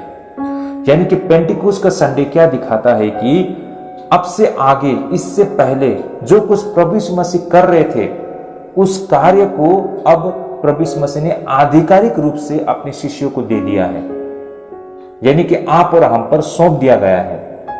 अब आगे से पेंटिकोस ये दिखाता है कि जो परमेश्वर का सेवकाय है, इसका मुख्य किरदार प्रभु यीशु मसीह के चेले हैं, यानी कि आप और हम हैं। अब फोकस हमारा ऊपर आ गया है। और पेंटिकोस वो दिन है जिस दिन में प्रभु यीशु मसीह ने अपना कार्य को आधिकारिक रूप से अपने शिष्यों को सौंप दिया है। ये समय, ये दिन को पेंटिकोस दर्शाता है भाई और बहनों। मेरे को पता नहीं इससे पहले पेंटिकोस के मायने को आप लोग किस तरह समझ रहे थे, लेकिन इसका बहुत ही गहरा, बहुत ही महत्वपूर्ण मायने बन के आता है ना। तो इस तरह पेंटिकोस वो दिन है जिस दिन से परमेश्वर ने इस जगत में प्रभु यीशु मसीह के उस विश्वास के उद्धार का कार्य को लोगों तक पहुंचाने का कार्य को शुरू करना होता है। और इनमें से सबसे महत्वपूर्ण ये भी है कि पेंटिकोस का दिन उन चीजों को दिखाता है जिन चीजों को करने के लिए प्रभु यीशु मसीह खुद किया करते थे, लेकिन अब आगे से उन सारे लोग जो अपने आप को प्रभु यीशु मसीह का अनुयायी कहते हैं, उन्हें इन कार्य को करने के लिए साथ में लिया गया है। देखिए हम क्या देख पाते हैं कि पहले इस कार्य को प्रभु यीशु मसीह स्वयं अकेला किया करते थे, है ना। इस जगत के लोगों को उद्धार के विषय में, परमेश्वर का राज्य के विषय में प्रभु यीशु मसीह अकेला इस कार्य को क्या करते थे। प्रभु यीशु मसीह के चेले तो वो चेले ही मात्र थे ना, वो सीख मात्र रहे थे। लेकिन अब आगे से प्रभु यीशु मसीह उन सारे लोगों को साथ में लेके कार्य कर रहे हैं। अब ये कार्य अकेले का कार्य नहीं रह गया है, उनमें से हर एक का ये कर्तव्य बन गया है जो कोई प्रभु यीशु मसीह में विश्वास रखते हैं। अब इस तरह से उस दिन से हमको ये बातें समझ में आता है कि जो प्रभु यीशु मसीह के जो चेले थे, उनका सीखने का समय खत्म हो चुका है। अब आगे उनके लिए सेवा करने का समय आ चुका है। अब आगे से वे लोग एक चेले मात्र नहीं है, बल्कि वे एक प्रचारक भी है, एक शिक्षक भी है ना। वे लोग अब डिसाइपल मात्र नहीं है, बल्कि आगे से वे लोग प्रीचर और टीचर भी है। तो यही कारण है भाई और बहनों, अब वे लोग एक नया विश्वासी मात्र बन के नहीं रह गए हैं। जैसे कि आज हमारे कलीसिया में हम देख पाते हैं, आमतौर पर कुछ पुराने विश्वासी लोग नए विश्वासी लोगों को नया विश्वासी बोल के संबोधित करते रहते हैं। और कुछ तो ऐसा है कि 3 साल, 4 साल, 5 साल, 10 साल तक भी अपने आप को नया विश्वासी बोलते रहेंगे। अरे भाई और बहनों, ये नया विश्वासी और पुराना विश्वासी होता क्या है? क्या पुराना विश्वासी होने से आप परमेश्वर को ज्यादा करीब चले जाएंगे? आप नया विश्वासी है, इसका मतलब ये है कि आप परमेश्वर से बहुत दूर है? हकीकत ये है भाई और बहनों, कुछ लोग ऐसे होते हैं कि जीवन भर वो अपने आप को ईसाई कहते रहा, लेकिन वो परमेश्वर से बहुत दूर है। और कुछ लोग ऐसे होते हैं जो कल ही प्रभु में आया, लेकिन आज परमेश्वर के बेहद करीब भी है, और वो बहुत कुछ भी करते हैं प्रभु के सेवकाई में। इससे ये जो विचारधारा है ना, नया क्रिश्चियन, पुराना क्रिश्चियन, इसका कोई मायने नहीं रहता है। आप लोग खुद देखिए भाई और बहनों, प्रभु यीशु मसीह के चेले प्रभु के साथ में कितने दिन रहे? 3 साल, है ना। और मैं आशा करता हूं हम में से बहुत सारे लोग तो बहुत पुराने लोग हैं। हम प्रभु में आए हुए कम से कम 10 साल हो गया, किसी का 15 साल, किसी का 20 साल हो चुका है, 25 साल, 30 साल, कोई तो पैदाइशी ईसाई परिवार में पैदा हुए हैं। तो आप कब तक बोलते रहेंगे कि मैं एक नया विश्वासी हूं? आप कब तक बोलते रहेंगे कि मैं तो एक नौजवान हूं? कब तक बोलते रहेंगे इन बातों को और अपने आप को छिपाते रहेंगे? देखिए, प्रभु यीशु मसीह के चेले तो मात्र 3 साल उनके साथ रहे और उनके लिए काफी था।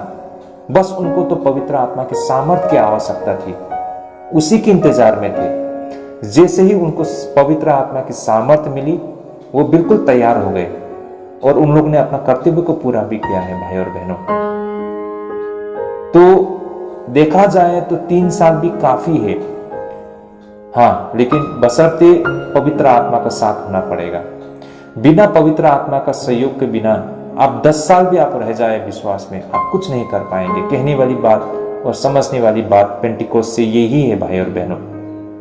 यही कुछ होते हुए हम यहाँ पर देख पाते हैं आज भी। तो इस तरह से हर वो ईसाई के लिए सबसे महत्वपूर्ण उसका जो दायित्व और कर्तव्य है, गवाही देना, प्रचार करना, लोगों को सुसमाचार बताना, ये परम कर्तव्य है उन हर एक विश्वासियों के लिए। हम में से कोई भी इससे भाग नहीं सकते हैं, इससे मुकर नहीं सकते हैं। हाँ, हम में से बहुत लोग इससे मुकरने के लिए कोशिश करते हैं। हमारा तर्क होता है कि ये कर्तव्य हमारा नहीं है। प्रचार करना, गवाही देना, सुसमाचार सुनाना तो पास्टर्स का काम है, एवेंजलिस्ट का काम है, कलीसिया के प्राचीन लोगों का काम है। ये बात बिल्कुल गलत है भाई और बहनों, ऐसा नहीं है। हाँ, ये बात बेशक सही है कि जो पास्टर्स होते हैं, जो एवेंजलिस्ट होते हैं, उन्होंने बाइबल के ऊपर में अध्ययन किया होता है, थियोलॉजिकल कॉलेज गए होते हैं, इस कारण उनको परमेश्वर के कार्य के विषय में अच्छी समझ होती है और वे लोग सही व्यक्ति होता है कि सुसमाचार को सुनाएं। और ये भी सही बात है कि अगर कोई भी व्यक्ति सुसमाचार को प्रचार करना चाहते हैं तो उन्हें परमेश्वर के कार्य के विषय में समझ होने की बेहद आवश्यकता है, वरना हम लोगों को गलत शिक्षा भी दे सकते हैं, है ना, हमसे भूल भी हो सकता है। यही कारण है हमें मतलब परमेश्वर के कार्य की समझ होने की आवश्यकता है। लेकिन ये भी नहीं है कि किसी को सुसमाचार के प्रचार करने के लिए थियोलॉजी पढ़ा ही होना चाहिए, ऐसा भी नहीं है। अगर ऐसा होता तो प्रभु यीशु मसीह के चेलों में से कितने लोगों ने थियोलॉजी पढ़ा था उस वक्त, कितने लोग पढ़े लिखे थे? भाई और बहनों, ऐसा नहीं है। ये आप पर निर्भर करता है ना, कि आप कितना इच्छुक है, आप कितना कोशिश करते हैं, और बाकी परमेश्वर के पवित्र आत्मा द्वारा पूरा काम हो जाता है। ये तो आप कितना डेडिकेटेड है, आपने अपना जीवन को कितना समर्पण किया है, इस पर निर्भर करता है भाई और बहनों। तो ये बातें भी है, इन सारी बातों को भी आज हमें समझने की आवश्यकता है। तो मेरा कहने का मतलब, हम हर एक विश्वासी के लिए सबसे महत्वपूर्ण जो परम कर्तव्य है, गवाही देना, सुसमाचार सुनाना। आज ये पेंटिकोस्ट का दिन में, आज इस अवसर में हमें अपने आप को परखना, हमें अपने आप को पूछने की आवश्यकता है कि मैंने आज तक कितने लोगों को यीशु मसीह के विषय में हमने बताए हैं, हमने अपने जीवन का कितना गवाही लोगों को दी है, यीशु मसीह के प्रेम के विषय में हमने कितने लोगों को बताया है, यीशु मसीह के उद्धार के विषय में हमने कितने लोगों को बताया है, और परमेश्वर की योजना के विषय में हमने कितना लोगों को बताया है। अगर हम ये प्रश्न हम अपने आप से पूछेंगे, हम अपने आप को परखेंगे, तो हम अपने आप को कहाँ पाते हैं, हम कहाँ हैं? ये बहुत बड़ा प्रश्न बन के आता है। ये आज पेंटिकोस्ट, ये एक ऐसा दिन है, एक ऐसा समय है, इन बातों को लेके हमें अपने आप को प्रश्न करने का है ना, हमें अपने आप को परखने का। प्रभु ने जो कर्तव्य हमें दिया है ना, सारे जगत के लोगों को सुसमाचार सुनाओ, उन्हें पिता पुत्र पवित्र आत्मा के नाम में बपतिस्मा दो, इन कर्तव्यों को, इन आज्ञाओं को हमने कितना पालन किया है। तो पेंटिकोस एक ऐसा समय है, एक ऐसा दिन है जो एक विश्वासियों के लिए एक उसका विश्वास को दर्शाने का एक समय था, है ना, उसके विश्वास को साबित करने का जो उसका जीवन था, उसमें हम कहाँ तक पहुंचे हैं, ये परखने के समय है भाई और बहनों। यही कारण है कि पेंटिकोस आज हमारे लिए बहुत महत्वपूर्ण है। पेंटिकोस आज कहे तो वर्तमान है। क्रिसमस और ईस्टर समय वो बीता हुआ समय है, वो घटा हुआ घटना घट चुका है, लेकिन पेंटिकोस आज भी मौजूद है। हम आज भी पेंटिकोस के जीवन जी रहे हैं। तो हम कहाँ हैं, ये बहुत बड़ा एक प्रश्न बन के आता है भाई और बहनों। तो इस तरह भाई और बहनों, पेंटिकोस हमें याद दिलाता है कि प्रभु यीशु मसीह हम सब के लिए बलिदान हुआ, हमारे पापों के लिए, और प्रभु यीशु मसीह में हमने विश्वास करके हमने बपतिस्मा लिया और हमने अपने पापों से क्षमा भी प्राप्त की। लेकिन भाई और बहनों, इसके अलावा भी आप और हमें बहुत कुछ करने के लिए हैं। हम सिर्फ क्रिसमस और ईस्टर संडे में अटक के नहीं रह सकते हैं। हम में से ज़्यादातर लोग, हमारा विश्वासी जीवन क्रिसमस और ईस्टर संडे में आके अटक गया है, उससे हम आगे नहीं बढ़ रहे हैं। लेकिन उससे आगे तो पेंटिकोस भी तो है ना। पेंटिकोस का दिन को कोई याद करना नहीं चाहते हैं, उसे समझना नहीं चाहते हैं, क्योंकि पेंटिकोस आप और हमारे लिए कर्तव्य था, है ना, जिसको हम करना नहीं चाहते हैं। हम कुछ नहीं करके सब कुछ प्राप्त करना चाहते हैं। ये रवैया आज हमारा है, तो कैसे हो सकता है? किसी चीज को पाने के लिए, किसी चीज को प्राप्त करने के लिए आपको देना भी तो पड़ता है। आपने क्या दिया है? जब आप पेंटिकोस को ही जानना और समझना नहीं चाहते हैं, तो आपने क्या किया है परमेश्वर के लिए, है ना? तो ये एक बहुत बड़ा प्रश्न बनता है भाई और बहनों। तो यही कारण है कि आप और हमें उस पवित्र आत्मा को प्राप्त करने की आवश्यकता है, जो पेंटिकोस का दिन हमें याद दिलाता है ना। इसलिए पवित्र आत्मा को प्राप्त करना इतना महत्व बनता है, ताकि हम परमेश्वर के कार्य में अपने कर्तव्य को निभा सके। कहने का मतलब, एक चेले का जो दायित्व होता है, एक शिष्य का जो कर्तव्य होता है, उसे हम कर पाए। जैसे कि मैं आप सभी के समक्ष एक उदाहरण का रखना चाहता हूँ इसे समझने के लिए। जो हमारे आर्मी होते हैं, हमारे जो फौज होते हैं, है ना, देखिए बाहर से देखे तो हमको क्या समझ में आता है कि वो एक फौज है, एक फौजी है, एक सिपाही है, और उनका कर्तव्य है हथियार को लेकर लड़ना, अपने देश के लिए लड़ना, अपने देश की सुरक्षा के लिए लड़ना, है ना, आप और हमारी सुरक्षा के लिए लड़ना, और उसके लिए उसको हथियार की आवश्यकता होता है। और वो एक योद्धा होते हैं, उनको लड़ना आता है, वो लड़ते हैं, वो हथियार लेके हमको दिखाई देता है। तो जैसे ही हम जब सिपाही कहते हैं, एक फौजी कहते हैं, तो हथियार का साथ हमको दिखाई देता है ना, जो हमारे रक्षा करने के लिए, हमारे दुश्मनों से लड़ने के लिए, हमें अपने दुश्मनों से बचाने के लिए हमेशा तत्पर दिखाई देता है। लेकिन भाई और बहनों, अगर आप फौज के अंदर जाके देखेंगे तो फौज में सिर्फ हर कोई हथियार नहीं पकड़ते हैं।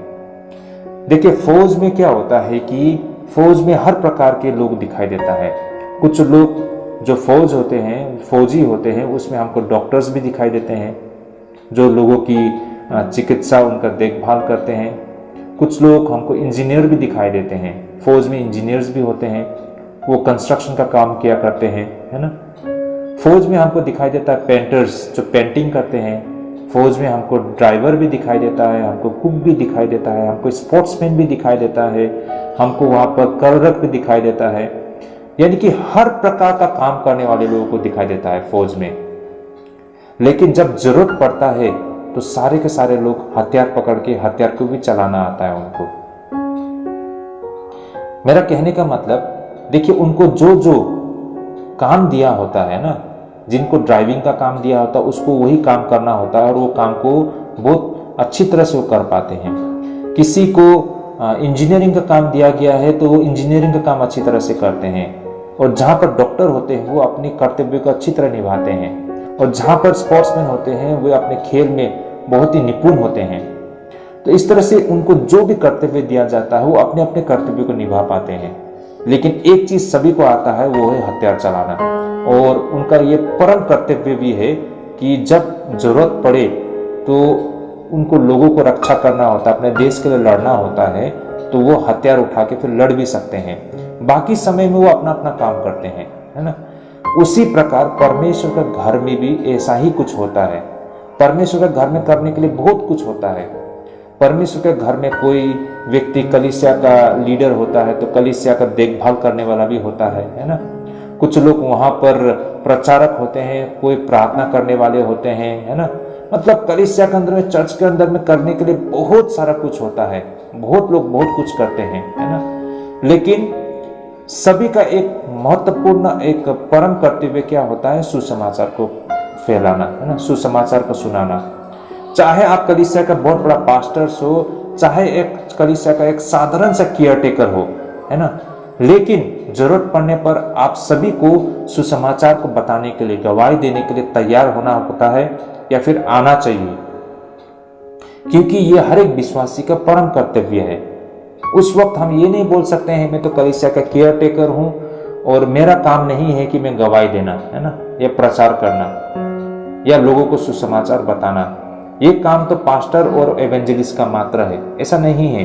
हाँ, ये काम वो लोग करते हैं, उनको करना चाहिए, लेकिन जरूरत पड़ने पर आप और हम भी गवाही दे सकते हैं। हमारा खुद का जीवन का गवाही लोगों को दे सकते हैं। हम जब प्रभु में आने के बाद हमारा जीवन में क्या परिवर्तन आया, ये सब बता पाने में हम मतलब तैयार होना चाहिए, है ना।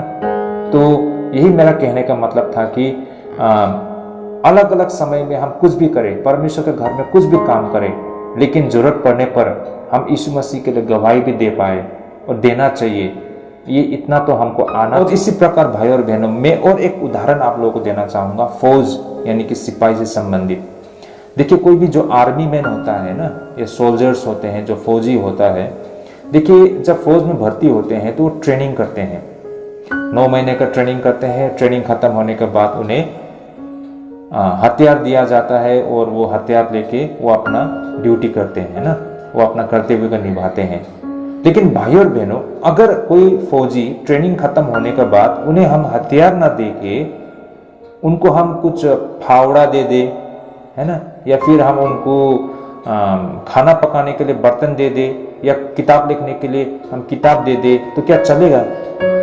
वो 9 महीना ट्रेनिंग उसने यही किया, लड़ना सीखा उसने, है ना, लोगों का बचाव करना सीखा, हथियार चलाने को सीखा। जब 9 महीना ट्रेनिंग करने के बाद उसे हम हथियार ना दे के किसी और चीज को दे देंगे, तो फिर वो फौजी होने का कोई मायने रहता है? उसका ट्रेनिंग करने का कोई मायने रहता है? कुछ इसी प्रकार भाई और बहनों, हम विश्वासी भी, हम विश्वास में आ गए, हमने यीशु मसीह के नाम से बपतिस्मा लिया, हमने वो सब कुछ किया, लेकिन हम पवित्र आत्मा को प्राप्त नहीं करना चाहते हैं, तो बिन पवित्र आत्मा के हम अपना कर्तव्य को निभा पाएंगे?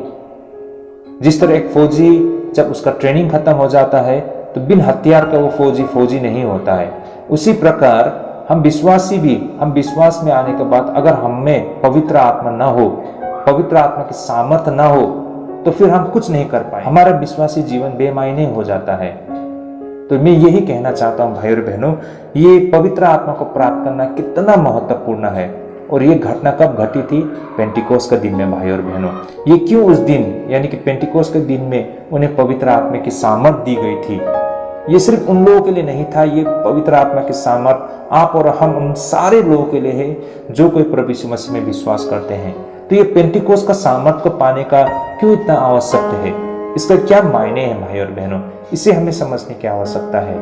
तो भाई और बहनों, ये इतना महत्व क्यों है और ये क्यों ऐसा है? ये इसलिए ऐसा है क्योंकि बिना पवित्र आत्मा को प्राप्त किए बगैर हम ना तो प्रार्थना कर सकते हैं, ना तो हम गाना गा सकते हैं, ना तो हम जी सकते हैं। ऐसा क्यों है भाई और बहनों?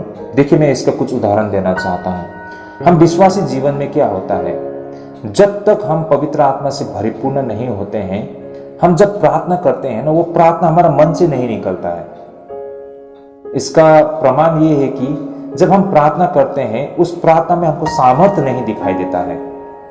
देखिए, जो पवित्र आत्मा से परिपूर्ण प्रार्थना होता है ना, तो हमारे बीच में अगर वो कोई व्यक्ति प्रार्थना करता है तो उसका प्रार्थना सभी पर प्रभाव डालता है। हर किसी का मन खुल जाता है, हर किसी को लगता है कि ये जो व्यक्ति प्रार्थना कर रहा है ये मेरी प्रार्थना है। ऐसा लगता है कि ये व्यक्ति हमारे ओर से परमेश्वर के सामने प्रार्थना कर रहा है। क्योंकि वो प्रार्थना जो कर रहा है वो पवित्र आत्मा से प्रभावित होकर उसके मन से ये प्रार्थना निकल रहा है। इसलिए पवित्र आत्मा का परिपूर्ण होना बहुत जरूरी है, तभी हमारे मन से प्रार्थना भी निकलता है। वरना हमारा प्रार्थना सिर्फ हमारे मुंह से निकला हुआ प्रार्थना होता है। ये एकमात्र फॉर्मेलिटीज होता है जो हमारे मुंह से निकल जाता है और सीधे नीचे गिर जाता है। वो प्रार्थना ऊपर तक जा ही नहीं, वो प्रार्थना ऊपर तक पहुंच ही नहीं पाता है, वो गायब हो जाता है हमारा प्रार्थना हवा में, क्योंकि वो प्रार्थना सिर्फ हमारे मुंह से निकला हुआ प्रार्थना होता है, हमारे मन से निकला हुआ प्रार्थना नहीं होता है। हम सिर्फ फॉर्मेलिटीज के लिए, जस्ट एक नियम को पूरा करने के लिए हम प्रार्थना को क्या करते हैं।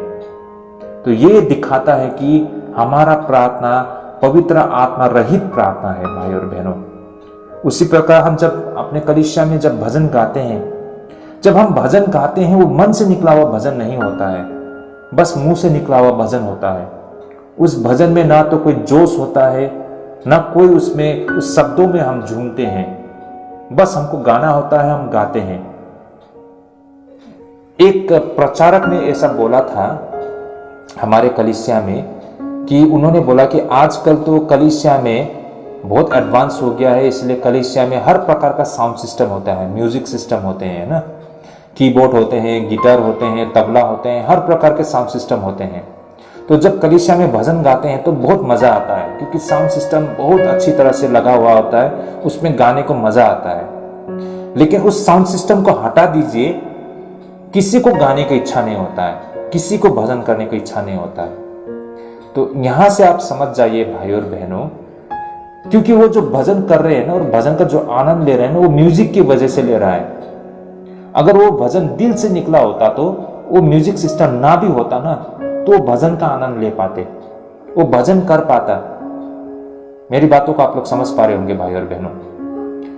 अगर वो साउंड सिस्टम को हटा देना तो उनका भजन, वो जो भजन गा रहे हैं, वो रूखा रूखा होता है, सूखा होता है, क्योंकि मन से निकला हुआ भजन नहीं है, दिल से निकला हुआ परमेश्वर की महिमा नहीं है। तो यही कारण है कि आज हम जो भजन तो गा रहे हैं ना, लेकिन वो साउंड सिस्टम का सपोर्ट से है, मन से निकला हुआ भजन नहीं है। तो यही कारण है कि जब पवित्र आत्मा का बिन हमारा जीवन होता है, तो ना तो हमारा प्रार्थना, ना तो हमारा भजन करना, ना तो हमारा उपदेश देना, ना जीवन जो जीवन हम जी रहे हैं उसका कोई मायने नहीं रहता है। वो सूखा सूखा होता है। हम सब कुछ कर रहे होते हैं, लेकिन वास्तव में हम जो भी कुछ करते हैं उसका कोई मायने भी नहीं होते हैं। और हम करते करते करते एक दिन थक जाते हैं और एक दिन हम छोड़ देते हैं सब कुछ को। हमको कुछ परिवर्तन नहीं दिखाई देता है। बहुत लोग ये शिकायत करते हैं कि जब हम शुरुआती दौर में प्रभु में आए थे तो हमारा जीवन बहुत ही कलरफुल था ना, हमको सब कुछ अच्छा लगता था, लेकिन धीरे धीरे धीरे हमारा जीवन बासी होना शुरू हो गया, ऐसा बोलते हैं लोग, है ना। कुछ भी अच्छा नहीं लग रहा है, ऐसा लोग बोलते हैं। ऐसा क्यों है?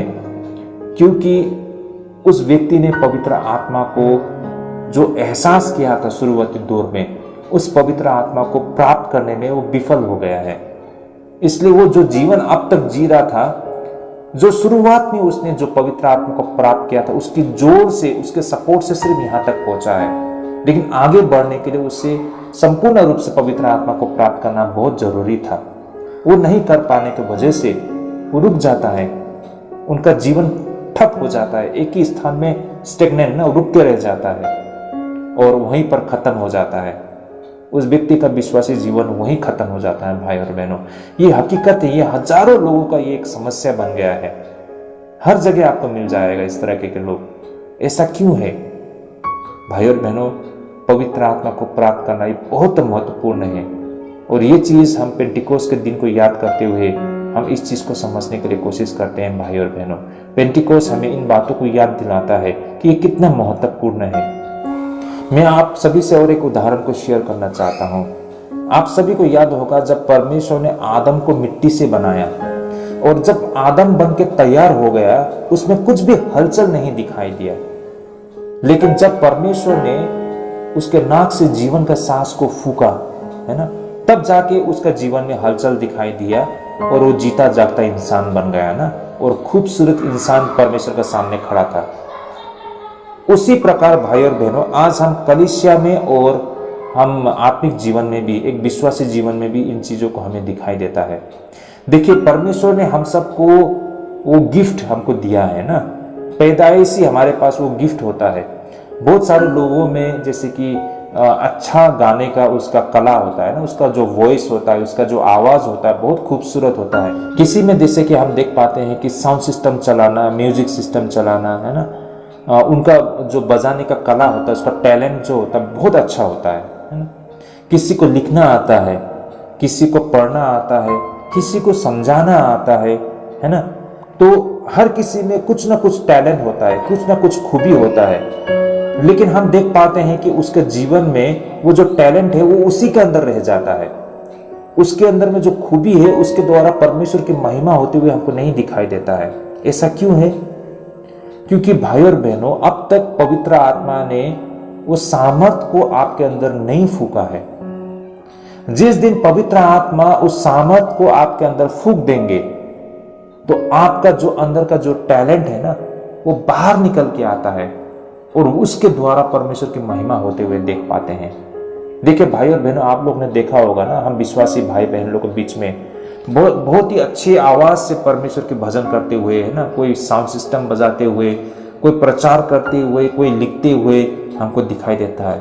वो पवित्र आत्मा ने उनका अंदर वो सांस को फूका है, इसलिए वो सब चीज कर पाता है। जिस तरह आदम को तैयार तो हो गया था, उसमें सब कुछ था, लेकिन जीवन का सांस नहीं था। वो जीवन का सांस की आवश्यकता है आप और हमारे लिए, तभी जाके हमारा अंदर का वो जो खूबसूरती है वो बाहर निकल के आता है और उसके द्वारा परमेश्वर की महिमा होती है। मेरी बातों को आप लोग समझ पा रहे होंगे भाई और बहनों। हमारे अंदर जो कुछ भी है हम जानते हैं हमें क्या है, लेकिन उसके द्वारा जब हम परमेश्वर की महिमा नहीं हो पाते हैं ना, हमारे अंदर एक घुटन महसूस होता है कि नहीं भाई और बहनों? एक घुटन महसूस होता है। लेकिन जो हमारे अंदर है वो बाहर निकल के आता है, उसके द्वारा परमेश्वर की महिमा होता है, तो हमको बहुत हल्का लगता है। ये तभी संभव है जब परमेश्वर हमारे अंदर वो जीवन का सांस को भर दे, वो पवित्र आत्मा को भर दे, और वो काम सिर्फ पवित्र आत्मा कर सकता है।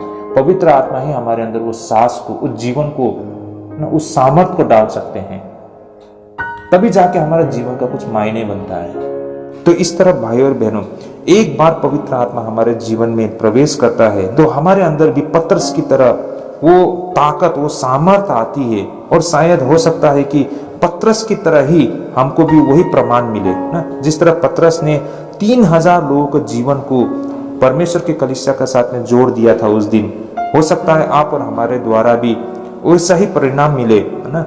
हम भी ऐसा कुछ कर बैठे कि हम उन हजारों लोगों को, है ना, ऐसा कुछ कर बैठे जिससे हम प्रभु को संतुष्ट कर पाए।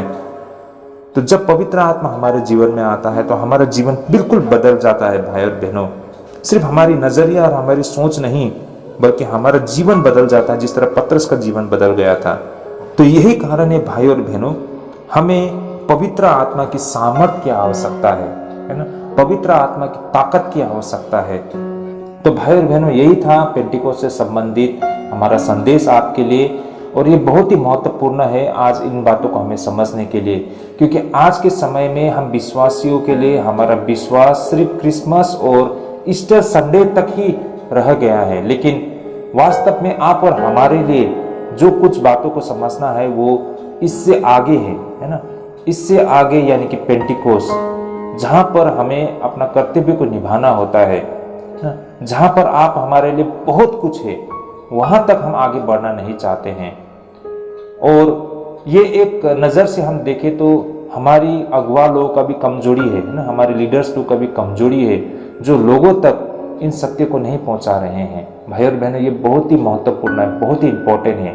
क्रिसमस और ईस्टर संडे तो बीता हुआ समय है, वो जो घटना घट चुका है, लेकिन आज जो पेंटिकोस्ट है वो वर्तमान है भाई और बहनों। आज हम पेंटिकोस्ट में रह रहे हैं। आज जो जहां हम हैं उससे हमें करना होता है। देखिए, अंततः पेंटिकोस्ट, जब हम पेंटिकोस्ट बोलते हैं तो उससे हम क्या समझते हैं? पेंटिकोस्ट हमें ये बताता है कि पेंटिकोस्ट के दिन में कलीसिया की शुरुआत हो गई थी, है ना, कलीसिया का पैदा होना इसको दिखाता है पेंटिकोस्ट। दूसरा, पेंटिकोस्ट दिखाता है पवित्र आत्मा की प्राप्ति, जो वादा प्रभु यीशु मसीह ने किया था पेंटिकोस्ट के दिन में, उस पवित्र आत्मा, उस सामर्थ को लोगों ने प्राप्त किया था। और तीसरा, पेंटिकोस्ट ये दिखाता है कि परमेश्वर ने जो कार्य को शुरू किया है उस कार्य को, उस जिम्मेदारी को, उस कर्तव्य को आधिकारिक रूप में पेंटिकोस्ट के दिन में प्रभु यीशु मसीह ने अपने शिष्यों को दे दिया था। तो पेंटिकोस्ट का मतलब है कलीसिया की शुरुआत, पवित्र आत्मा का प्राप्ति और आधिकारिक रूप में सुसमाचार को फैलाने का जो दायित्व कर्तव्य है उसे परमेश्वर ने हमें और आपको सौंप दिया गया था। तो पेंटिकोस्ट का ये मायने है और इसके बहुत बड़ा महत्व है भाई और बहनों। ये कोई साधारण बात नहीं है। आप और हमारा जीवन आगे को क्या होगा इसी पेंटिकोस्ट के ऊपर में निर्भर करता है ना भाई और बहनों। ये पेंटिकोस्ट ही हमें दिखाता है कि हमारा जीवन आगे का क्या होने वाला है, हमारा जीवन किस ओर आगे बढ़ रहा है। ये पेंटिकोस्ट ही दिखाता है भाई और बहनों।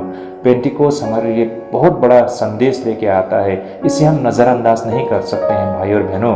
पेंटिकोस्ट हमें हमारे बहुत ही महत्वपूर्ण दायित्व को दिखाता है। समय निकल रहा है भाई और बहनों। आज जहां हम हैं, आज जहां हम पहुंच चुके हैं, ये दिखा रहा है कि हम बिल्कुल अंत के दिनों में आ पहुंचे हैं। समय वैसे भी बहुत कम है हमारे हाथों में, समय निकल रहा है। अब हमारे पास सही मायने में विचार करने के लिए भी समय नहीं रह गया है। अब तो करने का समय है, वैसे कहे तो करने का समय भी जा चुका है। अब बहुत ही थोड़े दिन हमारे हाथ में रह गए हैं। ऐसा हम क्यों कह रहे हैं? देखिए, इसका पूरा संकेत हमें मिल रहा है। जो संकेत परमेश्वर ने दी थी, जो भविष्यवाणी की थी अंत का दिन के विषय में, वो सारी बातें पूरा होते हुए हमको दिखाई दे रहा है। इसका संकेत हमें दिखाई दे रहा है। पिछले कुछ वर्षों के अंदर में हमने कोरोना वायरस उसका सामना किया है। कोरोना वायरस अब भी खत्म नहीं हुआ है और भी वो उसका अलग अलग चेहरा लेकर हमारे सामने आ रहा है ना। इकोनॉमिक रिसेशन हमको दिखाई दे रहा है, युद्ध दिखाई दे रहा है, जैसे कि रशिया और यूक्रेन के बीच में जो हो रहा है, और इसका असर सारी दुनिया में पड़ रहा है ना। दूसरे देश भी अब इसमें इन्वॉल्व होने वाला है। हो सकता है वर्ल्ड वार हो जाए, न्यूक्लियर वार हो जाए, है ना। और प्राकृतिक आपदा, नेचुरल कैलेमिटीज बहुत हो रहा है। तो ये सारे चीज दिखाई दे रहा है कि समय बहुत निकट आ रहा है, बहुत बड़ा होने वाला है आने वाले कुछ सालों के अंदर में। और हो सकता है कि अब आगे हम सुसमाचार प्रचार कर ना पाए ना, क्योंकि ऐसा अवसर ना मिले हमको, ऐसा माहौल ना रहे, है ना। लोग अपने जान बचाने के लिए इधर उधर दौड़ रहे होते हैं। हम कब सुनाएंगे उन्हें सुसमाचार? लोगों के पास सुसमाचार सुनने के लिए उस समय ही नहीं होगा, साधन ही नहीं होगा, है ना। साधन नहीं होगा, उनके पास समय नहीं रहेगा। लोग अपने जान बचाने के लिए इधर उधर भाग रहे होंगे। आप किसे सुनाएंगे सुसमाचार? और वो समय बिल्कुल बहुत ही करीब है भाई और बहनों। तो यही कारण है कि समय निकल रहा है। कहे तो हमारे पास अब समय भी नहीं है। इसलिए अब हमारे पास जितना भी समय है, ये आखिरी कोशिश। आज तक हमने कितने लोगों को सुसमाचार बताया है, अपने दोस्तों, रिश्तेदार, रिलेटिव, कितने लोगों को बताया है। शायद अगर हम अपने आप को, पेंटिकोस्ट का दिन ये परखने का समय है, जांचने का समय है। शायद हम अपने आप को जांचेंगे तो हमने ऐसा लगेगा कि किसी को आज तक नहीं बताया है। आज तक नहीं बताया, आगे क्या बताएंगे? वैसे भी समय नहीं है। तो एक दिन प्रभु के सामने आप खड़ा होकर क्या गवाही देंगे, क्या बोलेंगे? क्योंकि आपने यीशु के जो अंतिम आज्ञा को तो पालन ही नहीं किया है। यीशु मसीह ने कहा था कि लोगों को सुसमाचार सुनाओ ना, पिता, पुत्र, पवित्र आत्मा का नाम में बपतिस्मा दो कहा था। हमने ना तो किसी को सुसमाचार सुनाया, ना तो हमने किसी को प्रभु के समक्ष लेके आया। यीशु के जो आखिरी आज्ञा को तो हमने बिल्कुल नजरअंदाज कर दिया। तो हमारे पास कहने के लिए, करने के लिए क्या होगा? और किस आधार पर हम अब ये मान बैठे हैं कि प्रभु का राज्य में हम प्रवेश करेंगे? बस इतना कि हमने यीशु के नाम से बपतिस्मा ले लिया है तो हम स्वर्ग के राज्य में प्रवेश कर पाएंगे, या फिर हमने कुछ चढ़ावा दिया है ना, कुछ सभाओं में हमने भाग लिया है, यही कारण है कि हम प्रभु का राज्य में प्रवेश करने के लिए योग्य हो गए। इस आधार पर, इस बातों को मानकर हम रह रहे हैं क्या? सबसे बड़ी बात, प्रभु ने जो आज्ञा दी थी उसको तो हमने पालन ही नहीं किया है। क्योंकि इसलिए भी हम नहीं करते हैं कि उन आज्ञा को पालन करने के लिए हमको पहले तो वैसा ही जीवन जीना पड़ता है, तभी हम जाके उस आज्ञा को पालन कर सकते हैं ना। उस सुसमाचार को हम लोगों को बता सकते हैं, हम लोगों को गवाही दे पाएंगे। लेकिन हमारा खुद का जीवन इतना अंधकारमय जीवन है कि हमारे पास ना तो किसी को बोलने के लिए है, ना दिखाने के लिए है। ये भी एक बहुत बड़ा मतलब समस्या है। तो भाई और बहनों, समय बहुत कम है, अब ज़्यादा विचार करने का समय भी नहीं है। हमको जो हमसे जो पन पड़ता है हमको करना है। ये एक ऐसा है कि फिनिशिंग टच देने के जैसा है। जैसे हम जब फर्नीचर बनाते हैं तो फर्नीचर जब बन के तैयार हो जाता है उसको फिनिशिंग टच देते हैं ना, उसको हम पॉलिश करते हैं, उसको हम चमकाते हैं ताकि दिखने में और भी खूबसूरत लगे, तो फिनिशिंग टच बोलते हैं। हम सारे लोग ऐसे समय में आ चुके हैं भाई और बहनों। अब हमें कलीसिया के छोटे मोटे चीज़ों में अटके रहने का समय नहीं है। यहाँ पर चर्च बनाना है, कलीसिया का ये नियम बनाना है वगैरह वगैरह, इन सारे चीज़ों में हमको लटकने का समय नहीं है। अब तो करने का समय है, कहे तो करने का समय भी खत्म हो चुका है। इसलिए जो कुछ भी हमारे हाथों में है, जो कुछ भी हम कर सकते हैं कीजिए। ये आखिरी मौका है भाई और बहनों। शायद इसको भी हम गवा देंगे तो हमारे पास बोलने के लिए, खड़ा होने के लिए कोई चारा नहीं रहेगा भाई और बहनों उस समय। तो हम बिल्कुल अंत के समय में आ चुका है, तो जितना हमसे हो सकता है हमें करना है, मैं यही कहना चाहता हूँ। और यही संदेश पेंटिकोस के दिन में मैं आप सभी के सामने रखना चाहूँगा। मैं आशा करता हूँ हम पेंटिकोस के मायने को समझ पा रहे हैं ना। हमें सिर्फ क्रिसमस और ईस्टर संडे तक अटक के नहीं रहना है। पेंटिकोस वो बहुत ही महत्वपूर्ण है भाई और बहनों। जब इसके मायने को हम समझते हैं तो हम अपने जीवन के मायने को भी समझते हैं, हम अपने कर्तव्य को भी समझ पाते हैं, और सचमुच में हमारे जीवन को भी हम परिवर्तन होते हुए देख पाते हैं। हमारे जीवन का कोई मायने, मीनिंग बनता है इसका, है ना। तो यही कहना था आज पेंटिकोस के अवसर में। आशा करता हूँ ये संदेश आप लोगों को अच्छा लगा है, और मैं आशा करता हूँ अगर आपको सही लगे तो इस जो मैसेज को जरूर अपने दोस्तों, अपने रिलेटिव, अपने फ्रेंड्स सभी के साथ शेयर कीजिए, ताकि उनके लिए भी ये एक आशीष हो सके। तो आज के लिए हम यहीं पर स्थगित करते हैं। परमेश्वर आप सभी को आशीष करे, परमेश्वर आप सभी को अगुवाई करे। जय मसीह की।